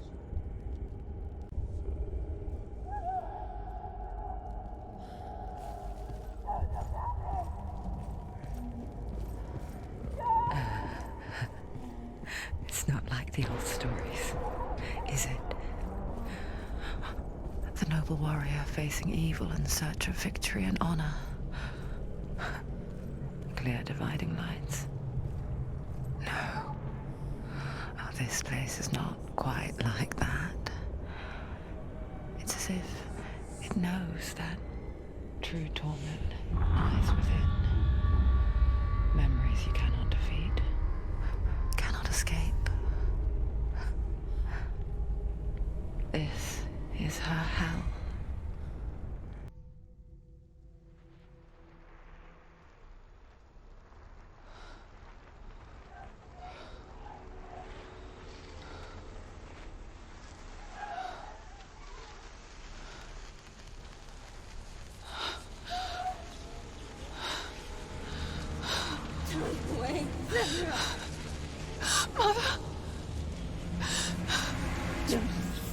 Be like this. Turn away, Senua. Turn away, Senua! You see it, Senua? You see the darkness, faces of fear and suffering. You can see it.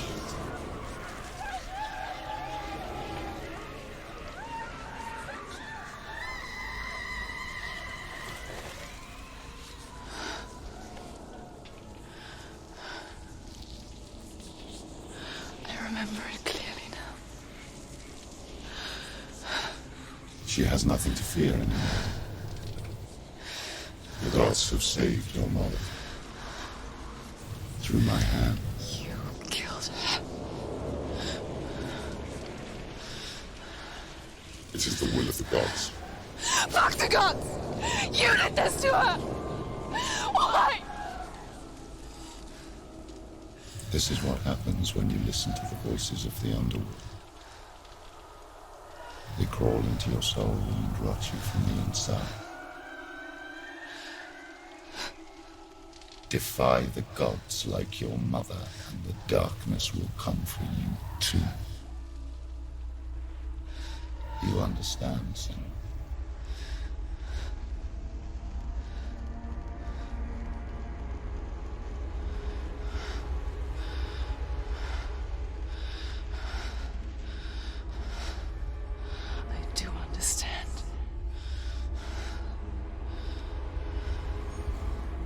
You cursed me with your own madness. I was just a child. You created this darkness! You created this darkness so you could hide behind it! Only suffering brings salvation. It is the way of the gods. It was all a lie.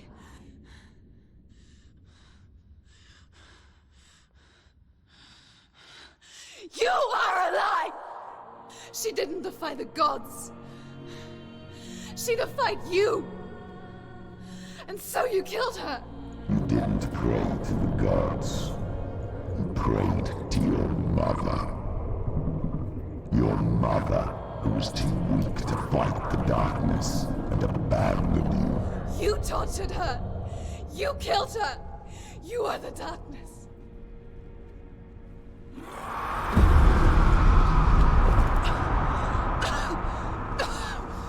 Those rituals, the years of isolation, the pain that still haunts you. It was the only way to fight the curse within you. You're a liar. The darkness is inside you that will destroy you. You're a liar! No, Senua. The darkness is here. You cannot wish it away. And it will watch as you draw your last dying gasp. I won't let you kill me. Ah!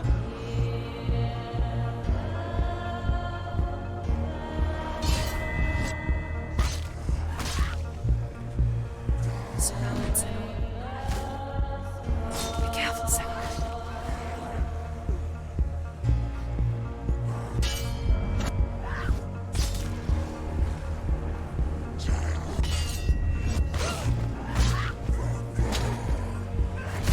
Watch out. Watch out.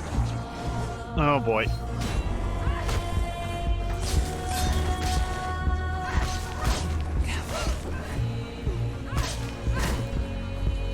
Watch out. Behind you. Behind you. Careful. Watch out.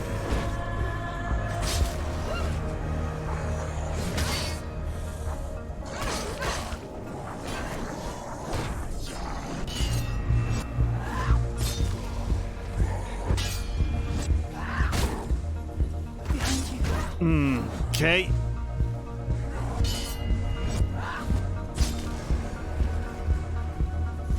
Careful, Senua.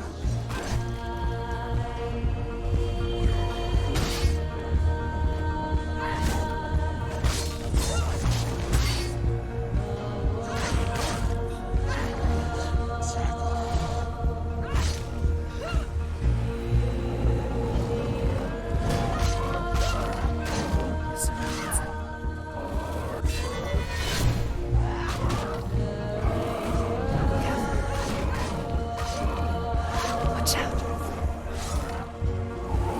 Behind you. This feels unwinnable.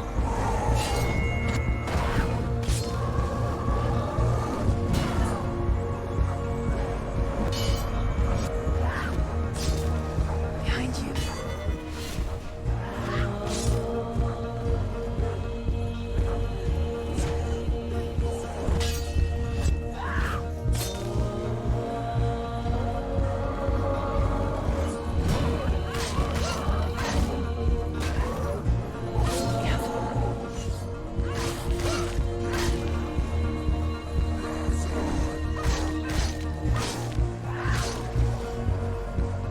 Behind you.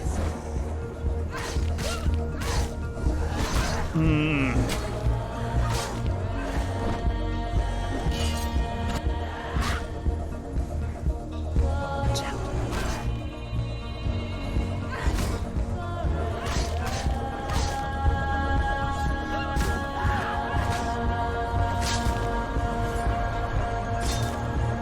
I can see through your darkness. You're a liar. and a murderer! And if you really are Hela, then I have a sword here that can kill a god!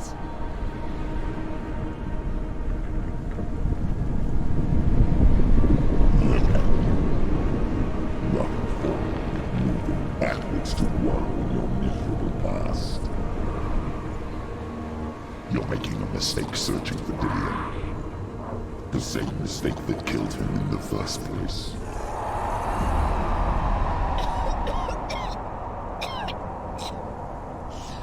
I'm trying to save you from yourself. You still believe it is a lie?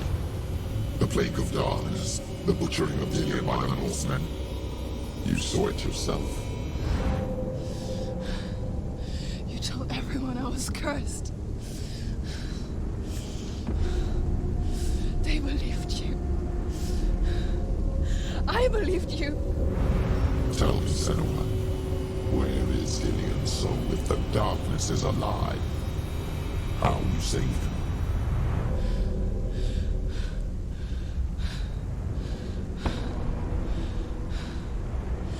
He's here. I know he's here.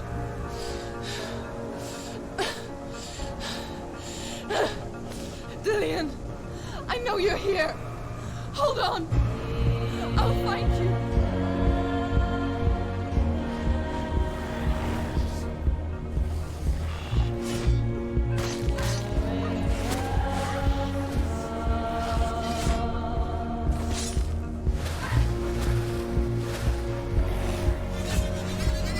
Rickety's saying that this feels like a old school, like, end of game challenge in a God of War game.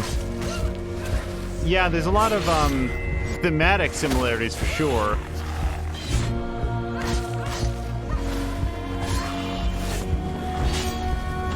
On a related note, thank you very much again for the gift of Golf with Friends. Mia Chivalry, Patikin. Oh, okay. And He Who Dies got a chance to play that earlier, and it was very good.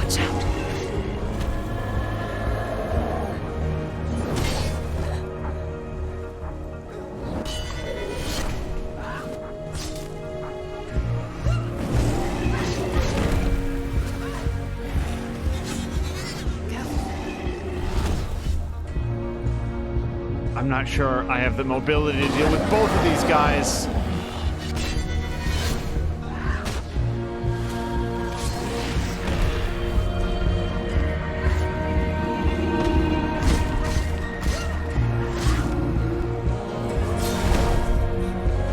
Oh, God. Okay.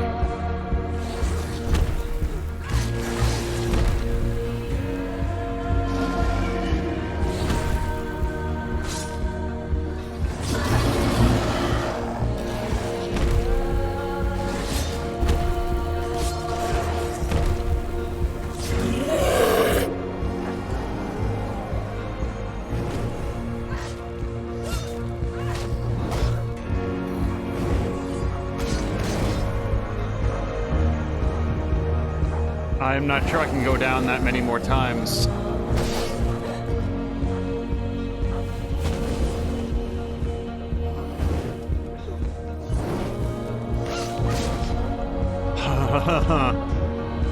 Unfortunately, it's been a few days since I faced Cert, so...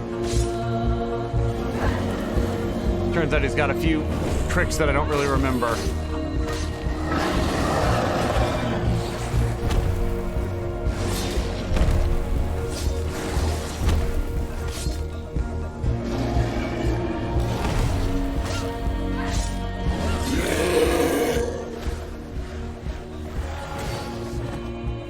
Come on.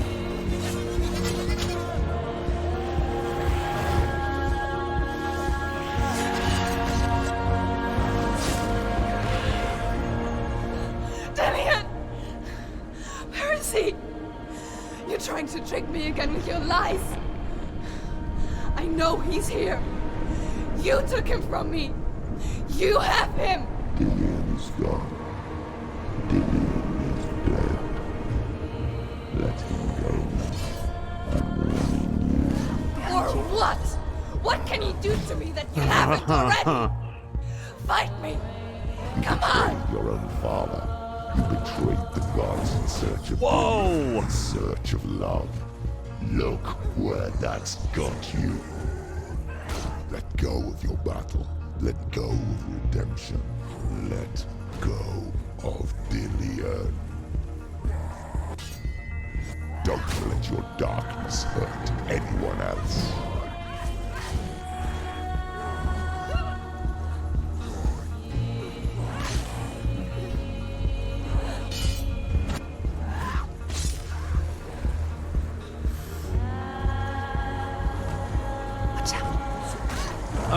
Okay.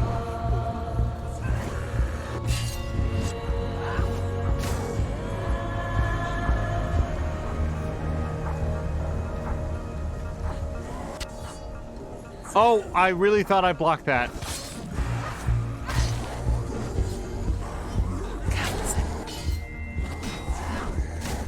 Watch out.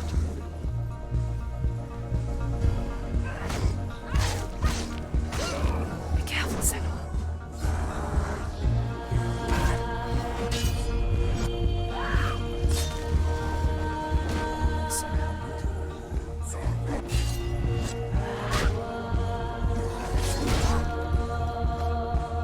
Okay, come on.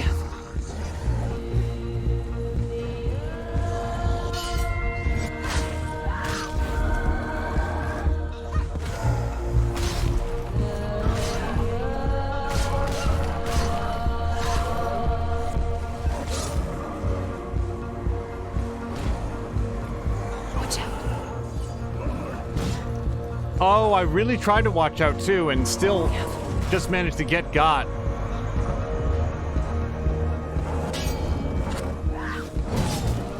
Watch out.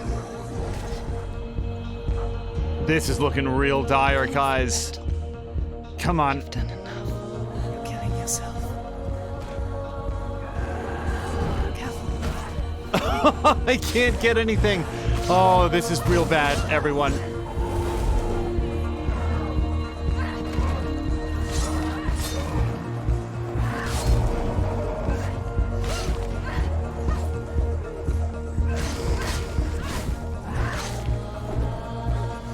Really wouldn't mind stabbing the big guy for a while.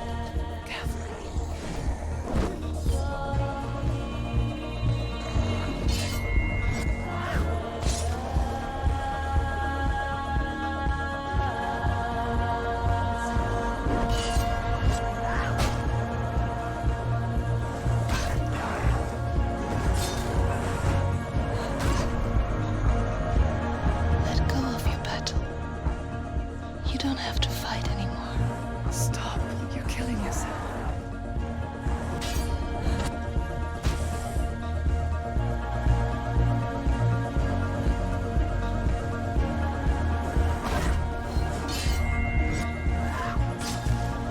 Just What even is hitting her?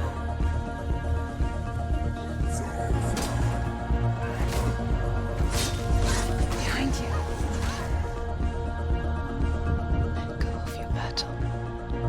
Let go of Dillion. You want me to let go of the battle? Stop sending guys in here. Shit.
can't save Dalian.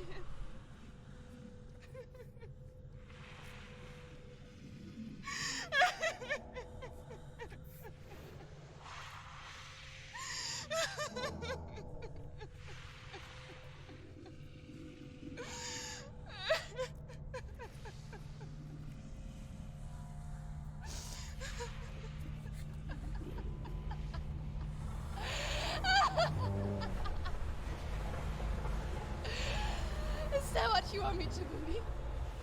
After all you've done to me? And to him?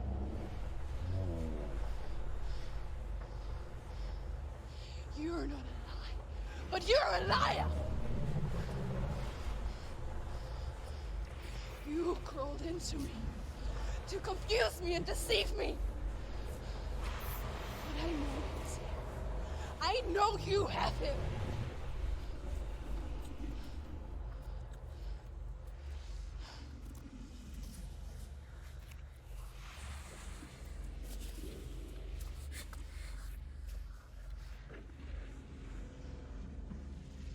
I'll give you my life. That's what you want, isn't it?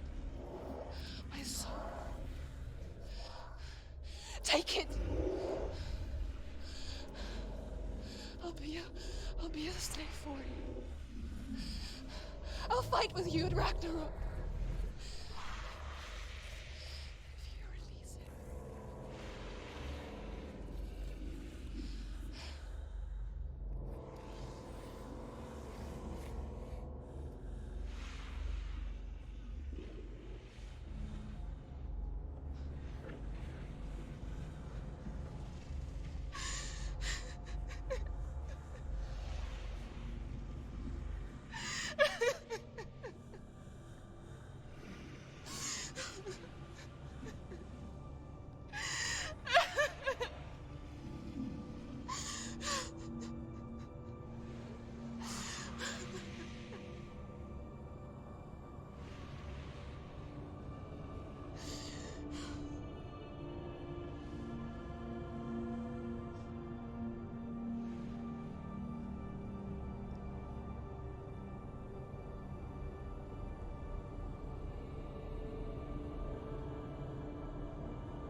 But if you won't, you will have to kill me. Because I've got nothing left. No fear. No hate.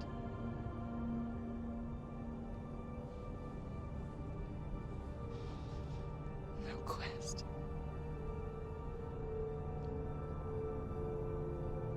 Nothing.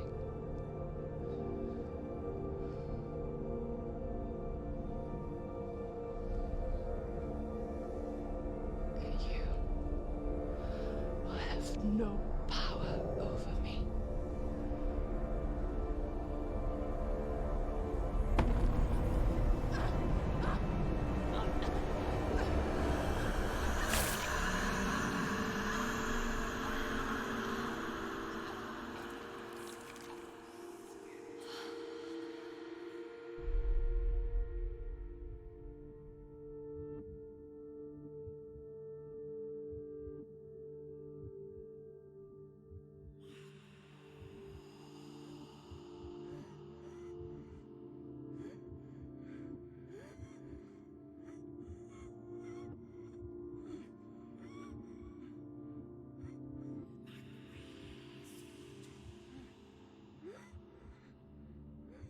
I learned the hard way to not be afraid of death, Senua.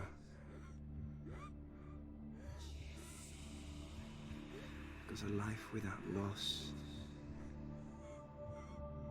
is one without love.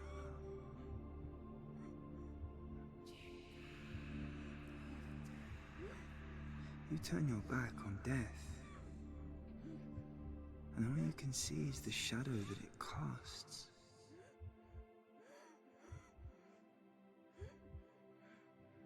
The longer you hide from it, the longer the shadow grows until all you can see is darkness.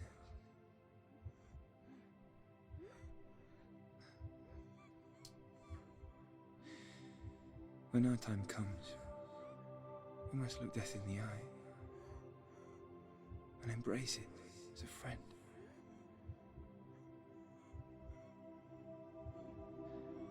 Only then can we let go of our fear.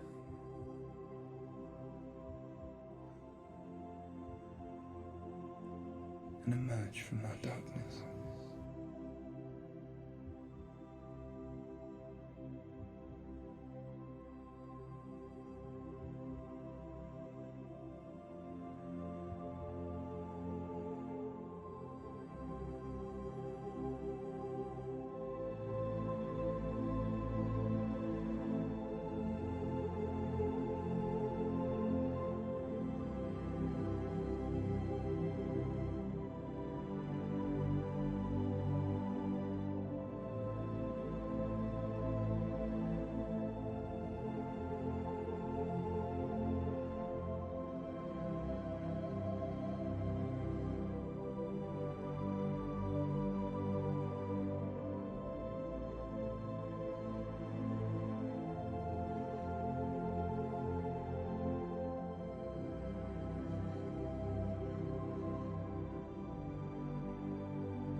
Never forget what it is like to see the world as a child, Senua.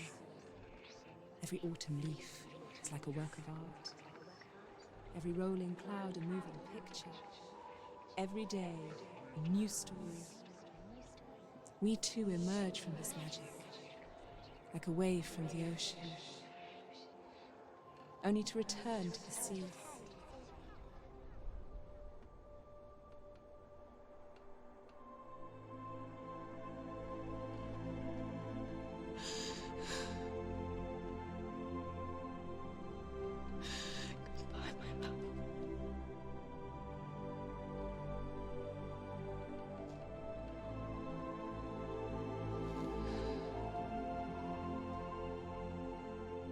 Do not mourn the waves, the leaves and the clouds.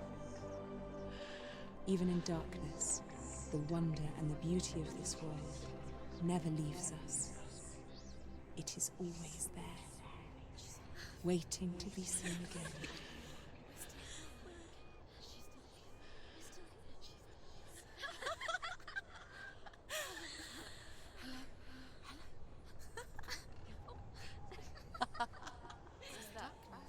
Oh no. Oh. It's the rot. The darkness is back. The darkness is working.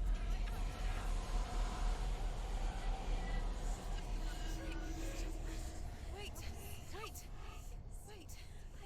What is it? It feels... It's different. It feels... It's okay. Is it okay? This is where my story once began. It's different. And so it has to end here, It's changed. because I cannot see further than this. Follow us. We have another story to tell. My friend, go with her. This now will be your story to witness. Goodbye.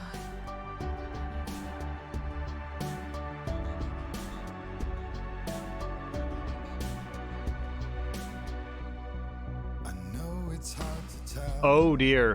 Hold on. I don't think that we can allow the soundtrack to play. So I'm probably gonna have to take this down. Yeah, so unfortunately, hold on just a second. Just a moment.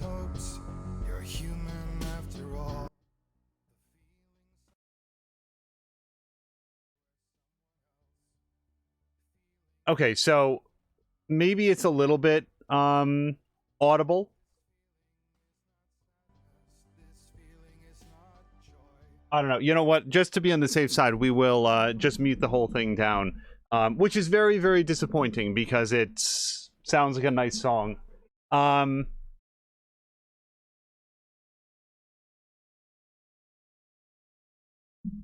usually at the end of a game, as we did at the end of Judgment, I like to sort of go back through the things that I thought worked and things that I would like to see improved and what I thought about various characters and the gameplay mechanics. But as was sort of indicated in the tweet that we sent out with the start of this, I don't know how anyone could possibly attempt to summarize or explain or describe Hellblade in a way that could ever replace the experience of playing it. It is not graphics and mechanics and puzzles. It is a continuous buildup of a series of emotional reactions with sort of confusion and disorientation, anguish, loneliness, grief, bitter rage, all of these things sort of wrapped up together, and then you as a player are doing certain things to interact with the character that is on that particular journey. And I don't feel like I have language to try to summarize or break down what the experience is. I don't envy anybody who had to review it professionally. Boy, I really want to bring the volume up. As has been discussed here, and one of the very few things that I knew about the game coming in is that the woman who plays Senua is not a professional actress, had no particular interest in acting. My understanding, and I think Drienne has the backstory on this, is that she was sort of like a stand-in. I think it wasn't she like one of the sound engineers that worked for the company or something, and they used her as a stand-in for like motion capture testing. And the more that they worked with her, like her facility with it was so good that they sort of were like, why are we going to cast someone else into this role? Let's just choose their video editor, Drienne is saying. And you know, I am operating under the belief that it was not only her face, but also her voice and everything else that was part of the motion capture. And it is a shocking performance. It is absolutely natural. And I thought that she did a fantastic job, especially when you consider that she's playing to no one.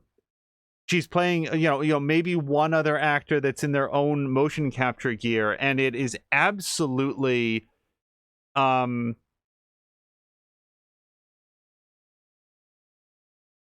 immediate and visceral, like all of her reactions to things. And I don't know, maybe it is of help that Senua is in such emotional distress, but I would think that would just make it so much harder. She has to be so keyed up all of the time, and just the expressiveness of her eyes, both as a character and as an actress, were so on point. The music, by the way, has entirely stopped now, so we're no longer muting anything. There's nothing else playing. Drienne said that she refused to go to the acting classes they offered too, choosing to simply tap into her own past experiences for the emotions needed. She did go to martial arts training, though. I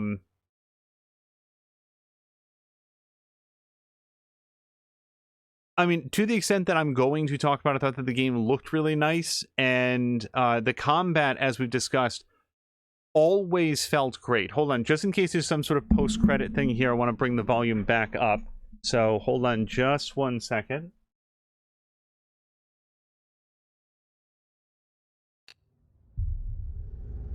And there is not. Okay. Just wanted to try to make sure, just in case. So I do have a couple questions for folks in chat that probably know the answer to this. First of all, was that final fight winnable?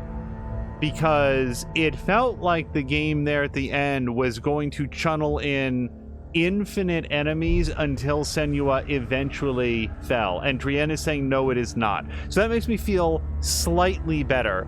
I wasn't sure, and it's that degree of uncertainty that I think that this game thrives is an odd word to use for anything in this game, but this game is heavily steeped in uncertainty. Uncertainty for the character that they want to communicate through, uncertainty for the player. And it, like I mentioned in an earlier episode, I don't understand how this game was made, and I don't mean in terms of the motion capture rigging or the actress or like the game mechanics.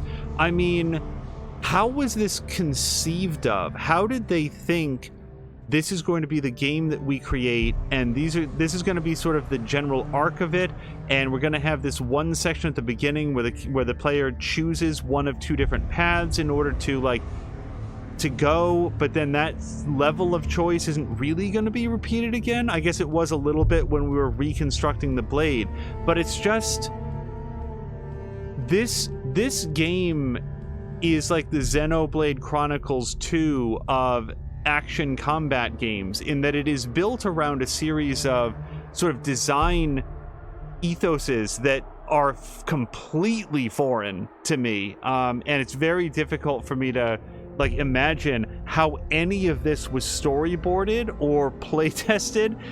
It's a fascinating game. Hello to Dweezil.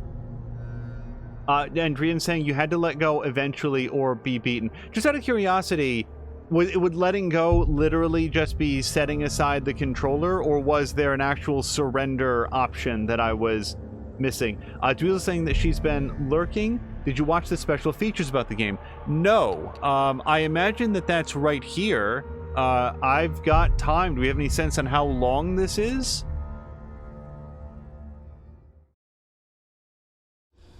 Stormy. Hold on, is this what are we thinking about watching this together? Are we allowed to watch this on Twitch? Is this going to get us in trouble with the VOD? I've paused it for the time being. The feature is good. Let me check the time, Drian says. More than Amia wants to watch it. Okay, and Drian saying that they watched it on stream and paused and spoke about it. I am more likely to be quiet and watch it because I like to see it all the way through. Let's watch it together. You can watch it on stream. Let's hit it. And lost souls. Who is it? She's dreamt of this before. It's coming. Is it? They say dreams are visions of our memories, thoughts, and fears, as seen by our inner eye.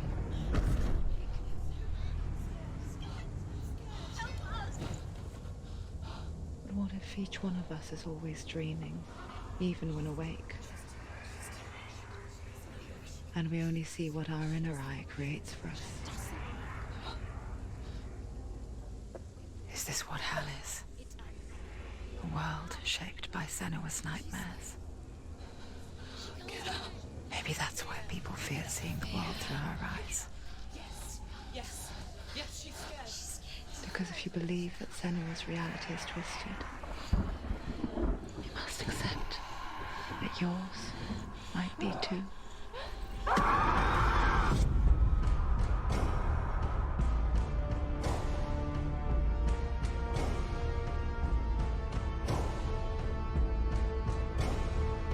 Hellblade: Senua's Sacrifice is a video game about Senua, a Celtic warrior on a vision quest into Viking territory.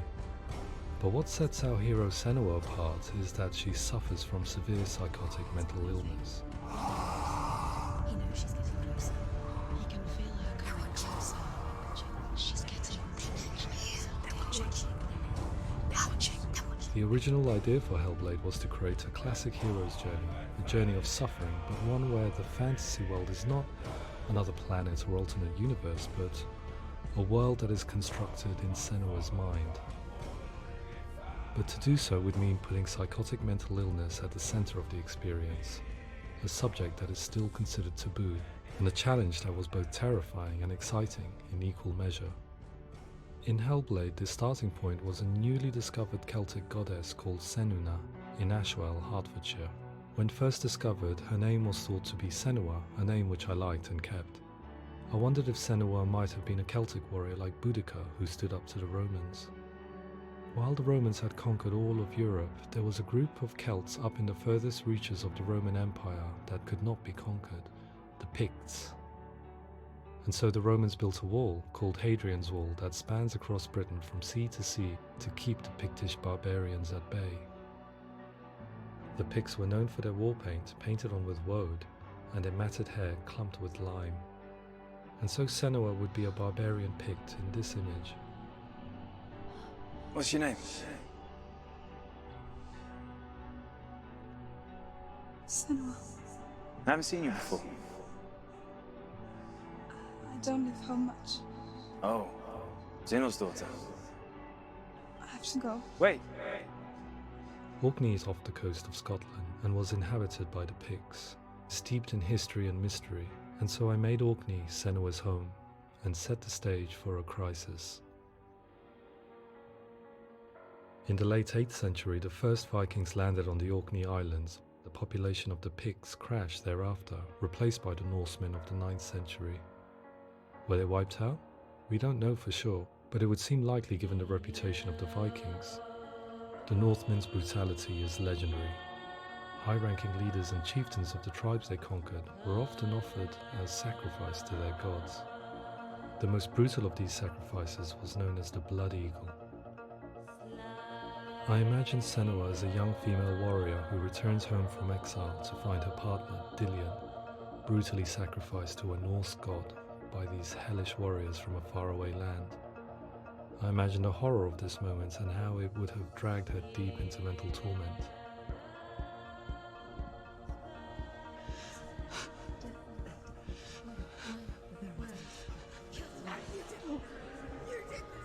No!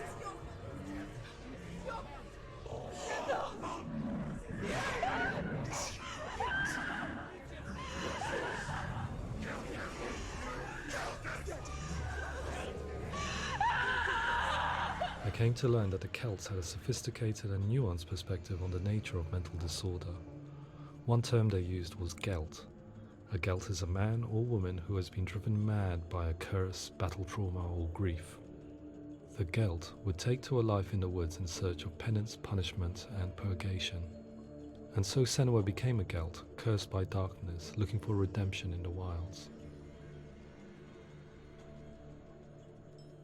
Another word the Celts used in reference to mental disorders was Druth, meaning fool, or Liar. one who utters the words of God. They tell of the mad sinner who flees battle into exile and takes on a beastly nature, growing feathers on his body. The character called Druth in Hellblade is based on a little-known person called Findan, an 8th century Irish Celt who was captured and enslaved by the Vikings, but eventually escaped to Orkney where he became a monk.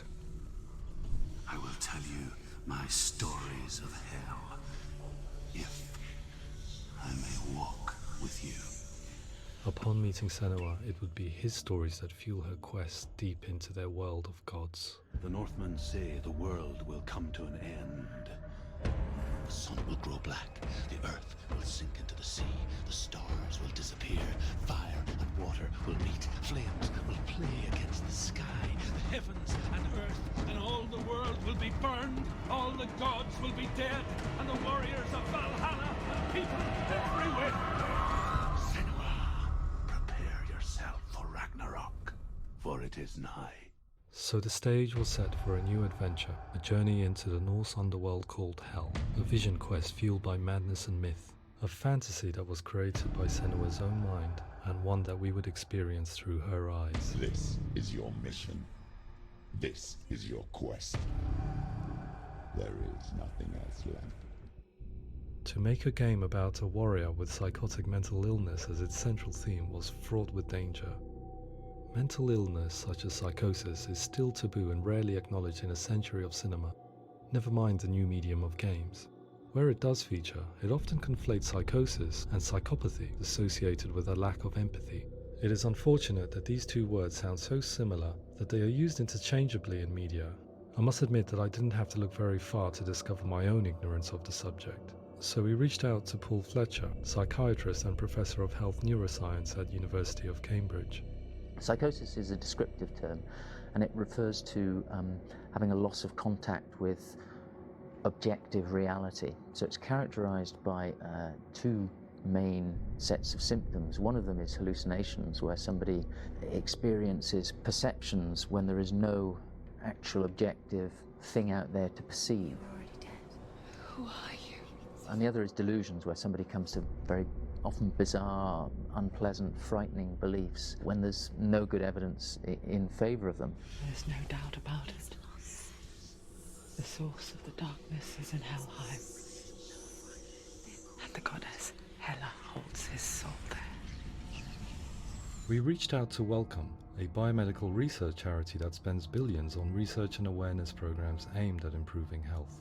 Mental health hasn't always been presented in the media in a way that is particularly helpful. It can be challenging to engage people with the subject matter, and there are a lot of preconceived ideas about mental health, and particularly schizophrenia and psychosis. So we hope our support allows the team to continue to collaborate with Paul Fletcher and with those who have experience of psychosis to create a game that provides a fresh perspective on the condition and allows audiences to engage with it in a way that just wouldn't be possible in any other medium. What started out as a brief consultation convinced me that we were only scratching the surface of an immensely deep and interesting subject that could enrich and change the very nature of the game. That's cool. Thanks so much for coming here. Pleasure. Thanks. It's really interesting for me. I'd love to be involved. It's fascinating. Our understanding of psychosis is still very much a mystery, and ways of treating it are still primitive compared to physical illness. After all, it is easy to see the pain and suffering caused by physical diseases or physical trauma. It is not so easy to see the mental suffering and trauma of severe mental illness. But what if we could find a way to see it? Games are capable of drawing you in for hours on end, playing the role of a character who is different from you, experiencing their perspective, and actively involving you in a world that functions with a different set of rules.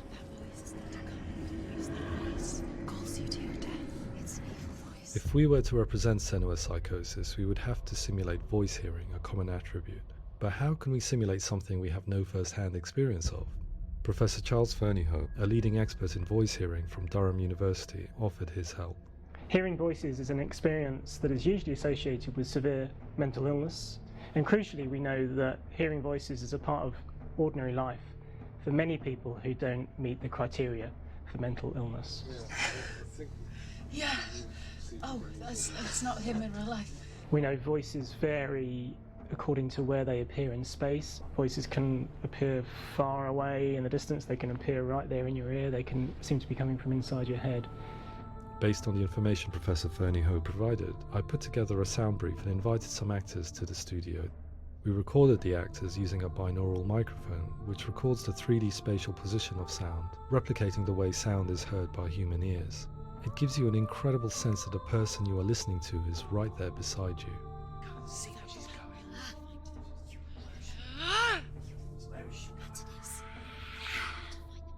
Rachel Waddingham from the Voice Collective came to our studio with 2 young voice hearers to speak to our team. We talked at length about their experiences, and they listened to our tests, giving us feedback on how we could improve on it. Everyone hates her. She's cursed. It's very hard to represent what this experience is like, partly because it's such a personal, intense, emotional experience. It's testament to how Ninja Theory have been listening to what the researchers are saying, but also, crucially, listening to the experts by experience. What they've come up with is so compelling. It's by far the best representation I've heard of what these experiences are like.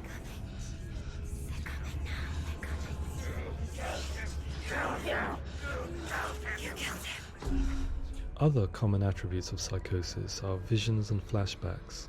We met with Recovery College East, who work with and care for people recovering from severe mental disorders. A group of service users gave us their first-hand account of what they experience. Sometimes when the visions or what we're seeing is too much, we become small until eventually we perhaps don't see anything. The people we spoke to, the stories they told, were fascinating, harrowing and mind-boggling. The reality of what people experienced was vivid, far exceeding what I could possibly have imagined. We went away itching to represent some of these visions and flashbacks in the game. Hands will know my heart is so, love is so far away. Don't you know? Hold on, if they're gonna have lyrics, I think I might need to speak up and talk over it a little bit. Because any little thing could prompt Twitch to mute parts of the VOD, and I'd rather have as much of this audible as possible. It's also possible that watching this video together may not make it into the VOD at the end, where it's sort of saved into the collection, because I don't know if we're allowed to do that. They probably want people to watch this as part of having played the game. I feel like we're allowed to do that, having just played the game, but I'm not sure if the creators of this would smile upon it being part of our VOD at the end of it.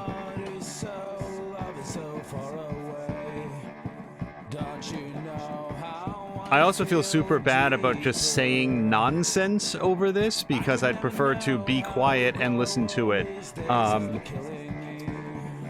But one thing that we've learned here on Twitch is that whatever algorithm they're using to listen to your streams, if it detects that you're playing something that it perceives as being copyrighted music, it will just mute a solid 10 minutes on either side of whatever 30 seconds it thinks might have been muted or copyrighted rather, and suddenly you've lost a huge chunk of your own content. To refine our work, we continue to hold meetings with Recovery College East over the course of a year and a half, showing them what we had achieved so far and refining the in-game representations based on their feedback.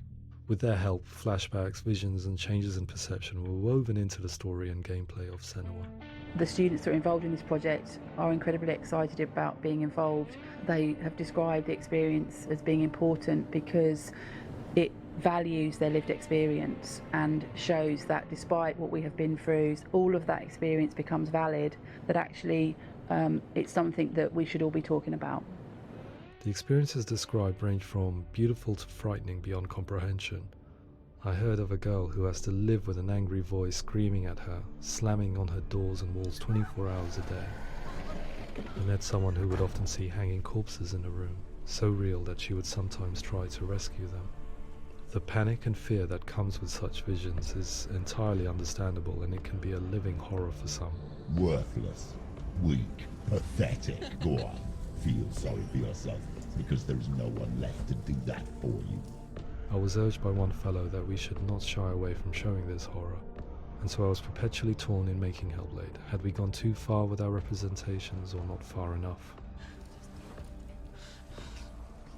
Broken and lost, just like your sword. Come on.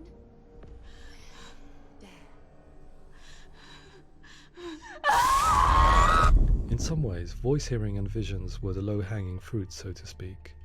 There's another aspect of psychosis that is much harder to explain, but one that I think video games are uniquely able to represent, which are often called delusions. People begin to see patterns in the world. They begin to link things that most people wouldn't link. Most of the things that we might think would be coincidence or, not worth commenting on. Nevertheless, that might have a particular salience or importance for them. One individual described how everyday words, sounds, colours and objects were steeped in meaning to him, forming a strange and sinister puzzle that he was determined to solve but could not quite get to the bottom of. It's not just brain dysfunction. It's not like the system shut down. It's actually an incredibly creative process. The person creates a world populated with voices and phantasms and terrors, and they're completely immersed in it. They believe in it. We often invite people into the studio to play the game. In one of our playtests, they played through much of the game, making associations between runes, secret messages, and the threat of darkness that stalked them. There are many things that happen in the world of Hellblade that make perfect sense within the context of Senua's mind. The dark rot that's killing her slowly from within, the secret runes of the gods that block her path to Helheim, and strange associations that exist in the game to confuse you. To complete Senua's quest, you have to internalize and accept the logic and meaning behind these things to progress. Afterwards, they said that they didn't see much evidence of mental illness in the game. People with delusions of all sorts would argue the same thing, that they are not aware of their experience being abnormal in any way. I need this sword. It's important.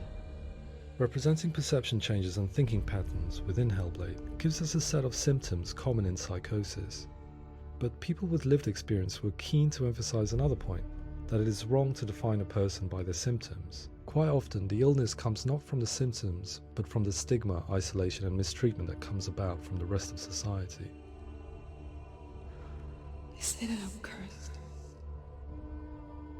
What if they're right? I needed someone to portray Senua, someone who could believably internalize her suffering.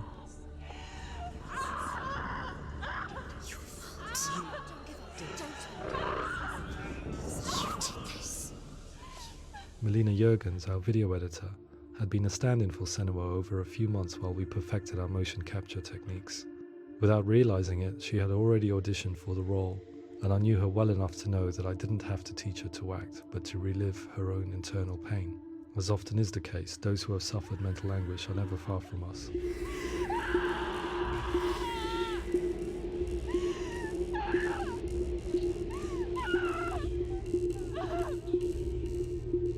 My hope is that by creating a compelling and aspirational character in Senua who feels very much real, albeit in a fantasy setting, we can provide a lens into her reality, a different one to yours, and this is where storytelling comes into play.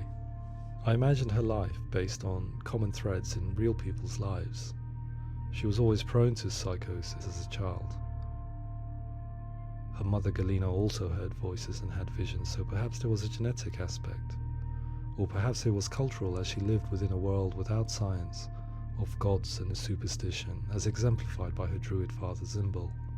Psychosis developed in her late teens to early 20s and was exacerbated by stigma and isolation at the hands of the clansmen and her father. This darkness.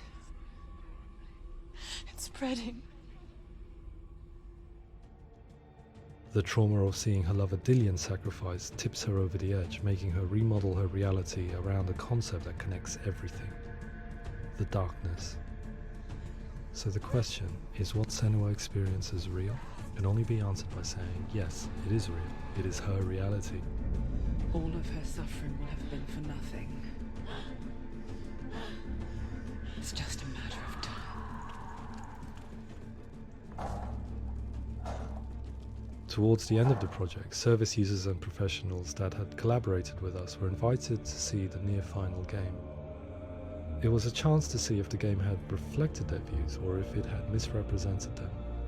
For me, being involved in especially developing Senua's character has been really important, and being able to bring in my perspective and what I see and what I hear, and having that built into the game has been a real privilege. It's gritty and it's meaty, and there are some tough subjects in there that are being tackled with honesty.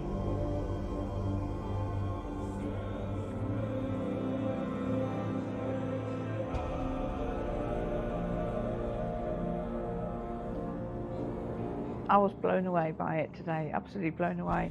It was just fantastic to get the opportunity to use our lived experience in a very creative way.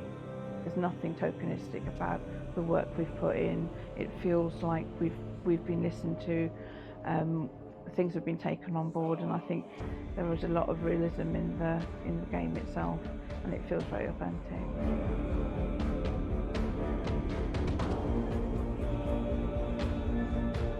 Hellblade will give people a good experience of what it's like to hear voices and have those experiences. I'm glad that the guys at Ninja Theory kind of asked us to come along and help them build an experience that's positive when it comes out, and get myself a copy and have a go.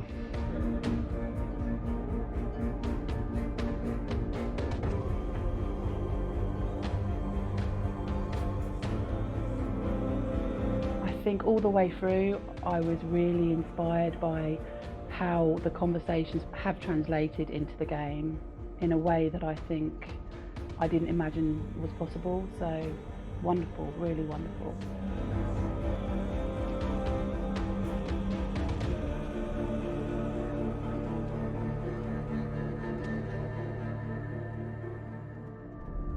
I really hope that others will follow the lead they've set and use the power of something like a video game to change people's perceptions, to increase understanding, and ultimately to make some of the stigma around voice hearing and other experiences go away.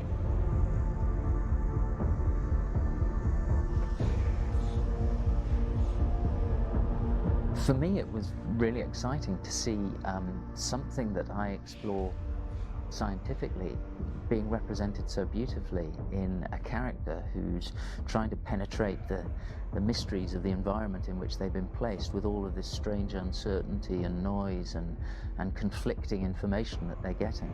I'm very excited by this way of trying to represent mental illness, because I think it actually might be offering us insights that we wouldn't get from pure scientific explorations, and actually giving us quite an empathic view of what it might be like.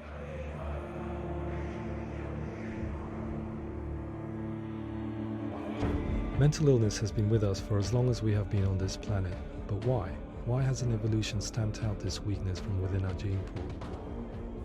I often pondered this question until I realized that the question had an inbuilt flaw. It assumes that being and thinking differently is a weakness. The only reason we have computers, spacecraft, medicine, poetry, art, and yes, even video games is because individuals are able to simulate new abstract realities in their minds and share them with the rest of us. We need people to be willing to see differently in order for us to progress and survive as society. And we need to be open to these new ways of seeing. And it is this spirit that motivated me to create Senua's story and share it with you.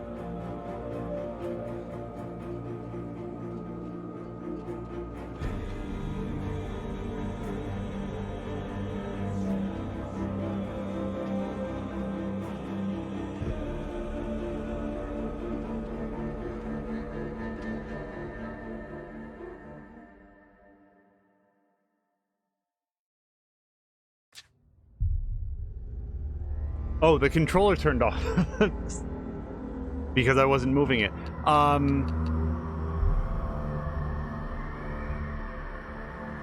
That was really good. I enjoyed the focus on how this is something that had come up in chat before, but how the developers of the game chose to start, proceed, and then eventually conclude by consulting with a group of people that have actually experienced the type of symptoms that they wanted to make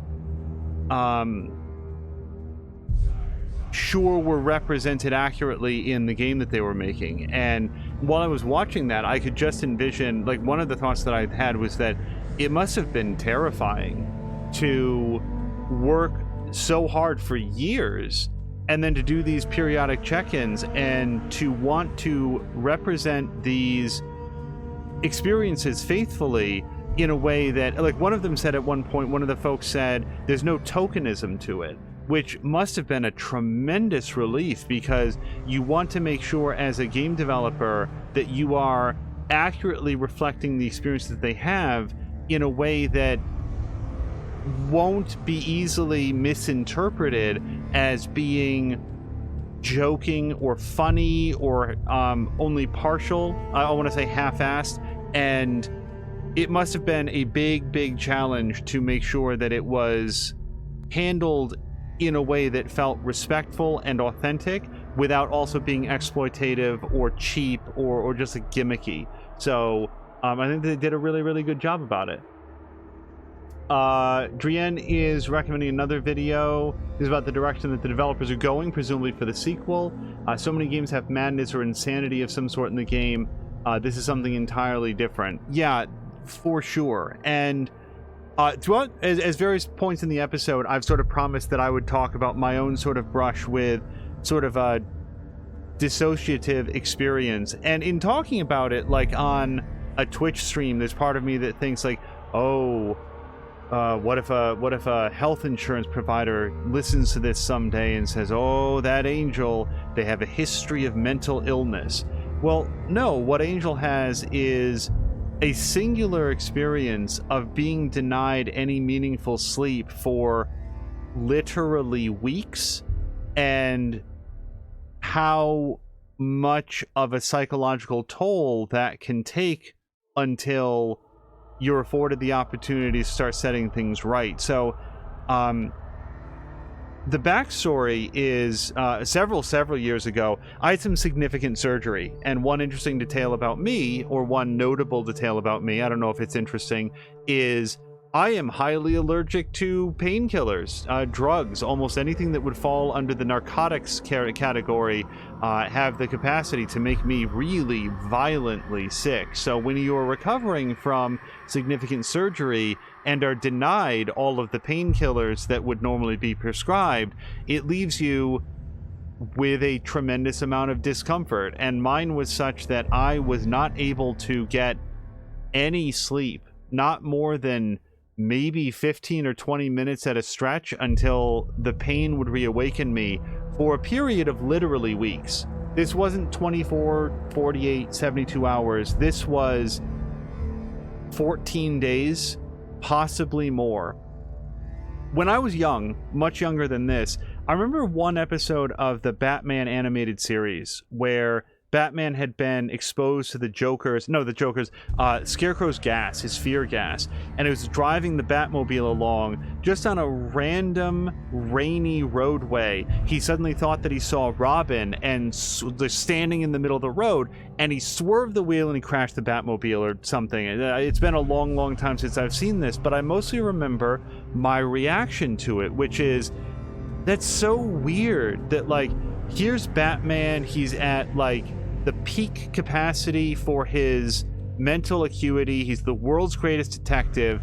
He's like reflexes beyond compare. How could he not have like examined that moment and realized there's no reason for Robin to be standing in the middle of this random road? Well, one of the things that I came to discover after going for 6 or 7 days without sleep is that there comes to be a blurring between what you perceive, what you remember, and what you can imagine. I don't know a lot about the structure of the human mind, but what I can sort of think about is that what I can see, touch, smell, feel in the real world is sort of like one track of my experience. And then I also have the things that I can remember from my past, and also just my general imagination. What if there was a duck right over there? I can imagine its white feathers. I can imagine it sort of stepping around and looking around the way that a bird would, maybe clacking its beak open and shut. Oh, look, it just took a shit on the carpet. That sucks. I can imagine what a duck is like, but there is not a duck there, because I'm using my imagination and thinking about what it might be like if there was one there. I'm not actually perceiving it. I can't hear it. I don't actually see it. Well, when your grip on reality starts to slip, it's like those 3 tracks of perception, memory, and imagination start to corkscrew together and touch each other randomly in ways that you start to lose your control over what you've actually experienced, what you just dreamed in the moment, and what is actually happening right now. And most vividly, I remember that beyond a certain point, it became part of the experience that this suffering was being caused by someone. It's like the little reality checks that you run in your own mind about what makes sense and what doesn't. Those reality checks are still happening in your head, but the answers are coming back wrong. So I remember a period of time that probably was not particularly long when I was trying to, like, why is this happening to me? Why am I the one that has to suffer? And what came back was, it must be a mistake. Someone is doing this, and they don't realize how much suffering it's causing. But if I could talk with that person or communicate to them, then they would realize. And this was focused on a specific individual who I have no contact with, never have. It's a random celebrity, and the identity is not valuable. Maybe someday after this celebrity has passed away, I will share their identity, but I'm always worried that, like, if something weird happens to that person, they'll come knocking on my door. It is as wild and random a conclusion as you can imagine, and yet to me, for that moment, it was absolutely real. And I think back on that, and and it just makes me, it occurs to me, Batman did ask himself why Robin would have been standing in the middle of that road, but in that moment, the answers came back wrong. He's there because he's being chased. He's there because he's trying to get my attention, and I'm driving too fast, and the only answer is to swerve the wheel and to crash into the tree. I do not personally have much of a history of mental illness, nor does it run in my family, but I will tell you this, that the experience of going without any meaningful sleep for multiple weeks, I hesitate to put an exact time on it because the days and nights, the afternoons, the middle of the night, they all really blurred together after a while, but that calendar was not less than 14 days, and I would reach a point of exhaustion so extreme that I would actually just completely pass out. But then I would invariably wake up within 5-10 minutes. I mean, the clock was a major object of focus because when going through this experience, I would look at the clock and I would say, I'm just going to focus on making it to the next 5 minutes. Just the next 5 minutes, and then I can lose it. Then I can just completely lose it. But I'm just going to hit that next 5 minutes and focus on that. And just when you do that, you would focus on the next 5 minutes. So it was an experience, and it's one that I will carry with me as, in some small way, having a little brief window into what it might be like to live with those experiences all of the time. And I saw some of that in this game. I never experienced hearing voices, and I never experienced actual visual hallucinations or anything like that. But I did experience seeking patterns in otherwise completely meaningless environmental details and stuff like that.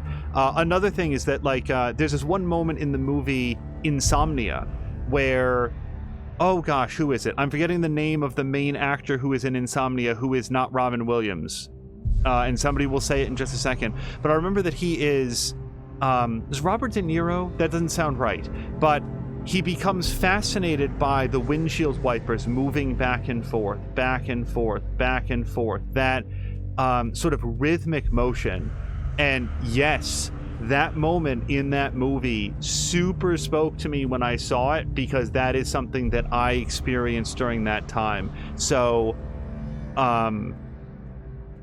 to the end of maybe talking about and destigmatizing mental illness, I don't believe that I'm qualified to speak in any way about mental illness, but I do have at least this one, Al Pacino, thank you, this one event in my life where for a length of time and with increasing severity, I was experiencing these disassociations from objective reality, and it was deeply unsettling and gave me, in at least that small way, some direct personal empathy with people who experience that all of the time. So that is my story. That's what I was, saying that I was going to talk about a little bit as we went on. I feel like when people hear, oh, it was just that you went without sleep for a while, Navy SEALs during training go for days and days and days without sleep. I am not a Navy SEAL, and I am not built to go for, 2 weeks without any REM sleep. It is not an experience that I recommend that you seek out yourself. I will also say on the way out, sleep deprivation is sometimes used to coerce prisoners, particularly prisoners of war, to share details that they know. The United States has in the past, and probably to this day, still engages in things that are classified as torture, and I believe that sleep deprivation is among them. I will only say that for my experience, you would not want to interrogate me after a period of that level of sleep deprivation, because I am no longer giving you factual information. It is going to be a weird melange of things that are true, things that I think might be true, and things I think that you want to hear. So it's just another way in which, just as a layman, I think that torture is a really bad idea because it's going to yield really weird results. But that's a totally different topic from mental illness. It's just one of the things that also comes to mind of like using sleep deprivation as a coercive tactic. No, you just drive somebody, you cause them to break from reality, and then you can't trust anything that they're saying because they can't trust anything that they're saying. And that's maybe sort of the one summation to go out on. When your perception and your imagination and your memories, when they are just sort of like twisting together and becoming one and the same for random periods of time, you realize that you know there is something wrong and that you cannot trust your own experiences. Oh, there was one other thing I wanted to talk about. And this, I think, the next thing I say, I don't think was a result of it, because this was right at the beginning. This was right out of surgery. But when I was able to stand again, and I went into the bathroom, and I looked in the mirror, this was straight after surgery, so this might have been a side effect of the anesthetic that they had to use and whatever else. But I remember vividly looking in the mirror and having a total stranger look back at me. And this is, again, something that's very difficult to communicate in words, but one of the lines of dialogue here that I sort of keyed in on and say that I wanted to circle back to at some point was Senua has a line about like being an imposter in your own body. And it is difficult to communicate. That I don't mean I didn't recognize how I looked, or I looked very different. I mean that the connection, the mental connection between I am me and I am looking at a physical reflection of myself, and that is me in the mirror, that was totally severed. And I was looking at a person that I did not recognize, and I knew intellectually that I was looking into a mirror. I wasn't confused that it was a different person. I'm saying that in a deep, core, emotional reaction, that was not me.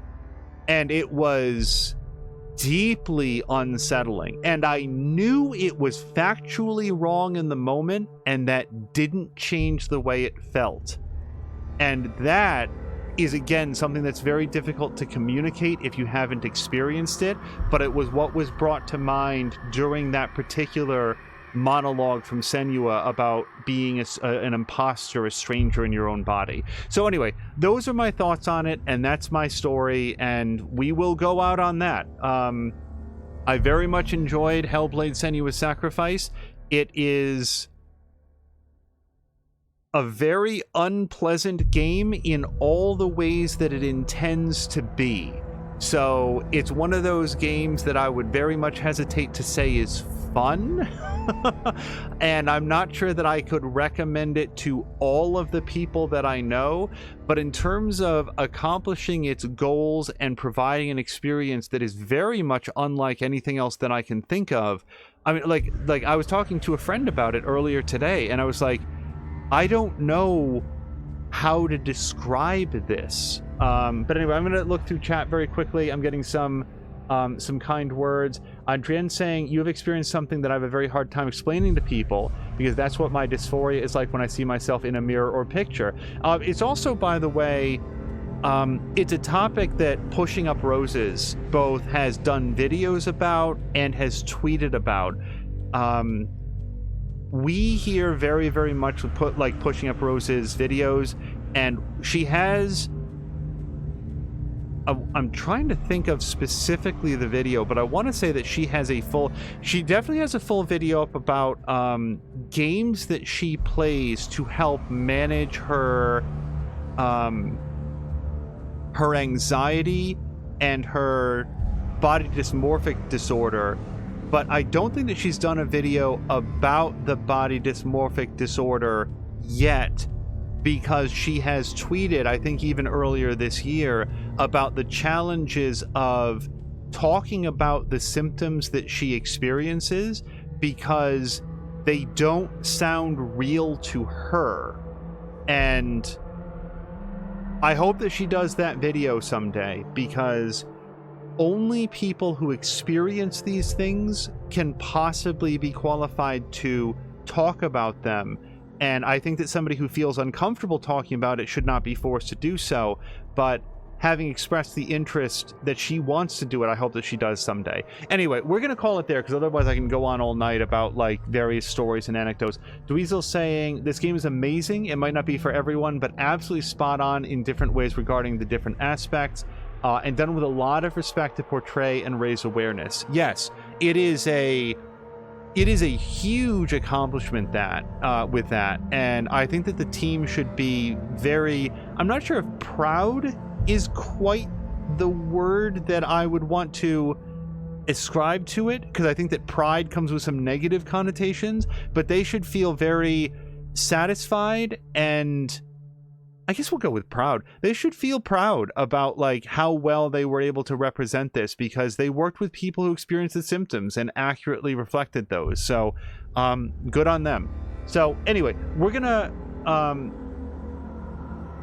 call it there. I want to thank everybody who stopped by. That concludes our full playthrough of Senua's Sacrifice, and as long as it's not going to get us in trouble on Twitch, we'll keep that whole video in there, because I would hope that people would get to see it and realize how much work that the team put in there. And we got actually members of the development team there on camera talking about what their goals were, and I feel like the people who make games don't get nearly enough credit. I feel like the credits tend to go to studios and publishers, when in fact it is the men and women that work on the games that actually create them, and those are the individuals that should get the acclaim. But anyway, that's a whole different screed that I could go on. Thank you so much. We're going to hopefully find somebody fun to raid to, and then we will see you later on in the weekend for some more fun streams, hopefully some more Factorio, and we'll swiftly be moving on to another game for a brand new playthrough. Until next time, thank you so much, and I hope you all have a great day.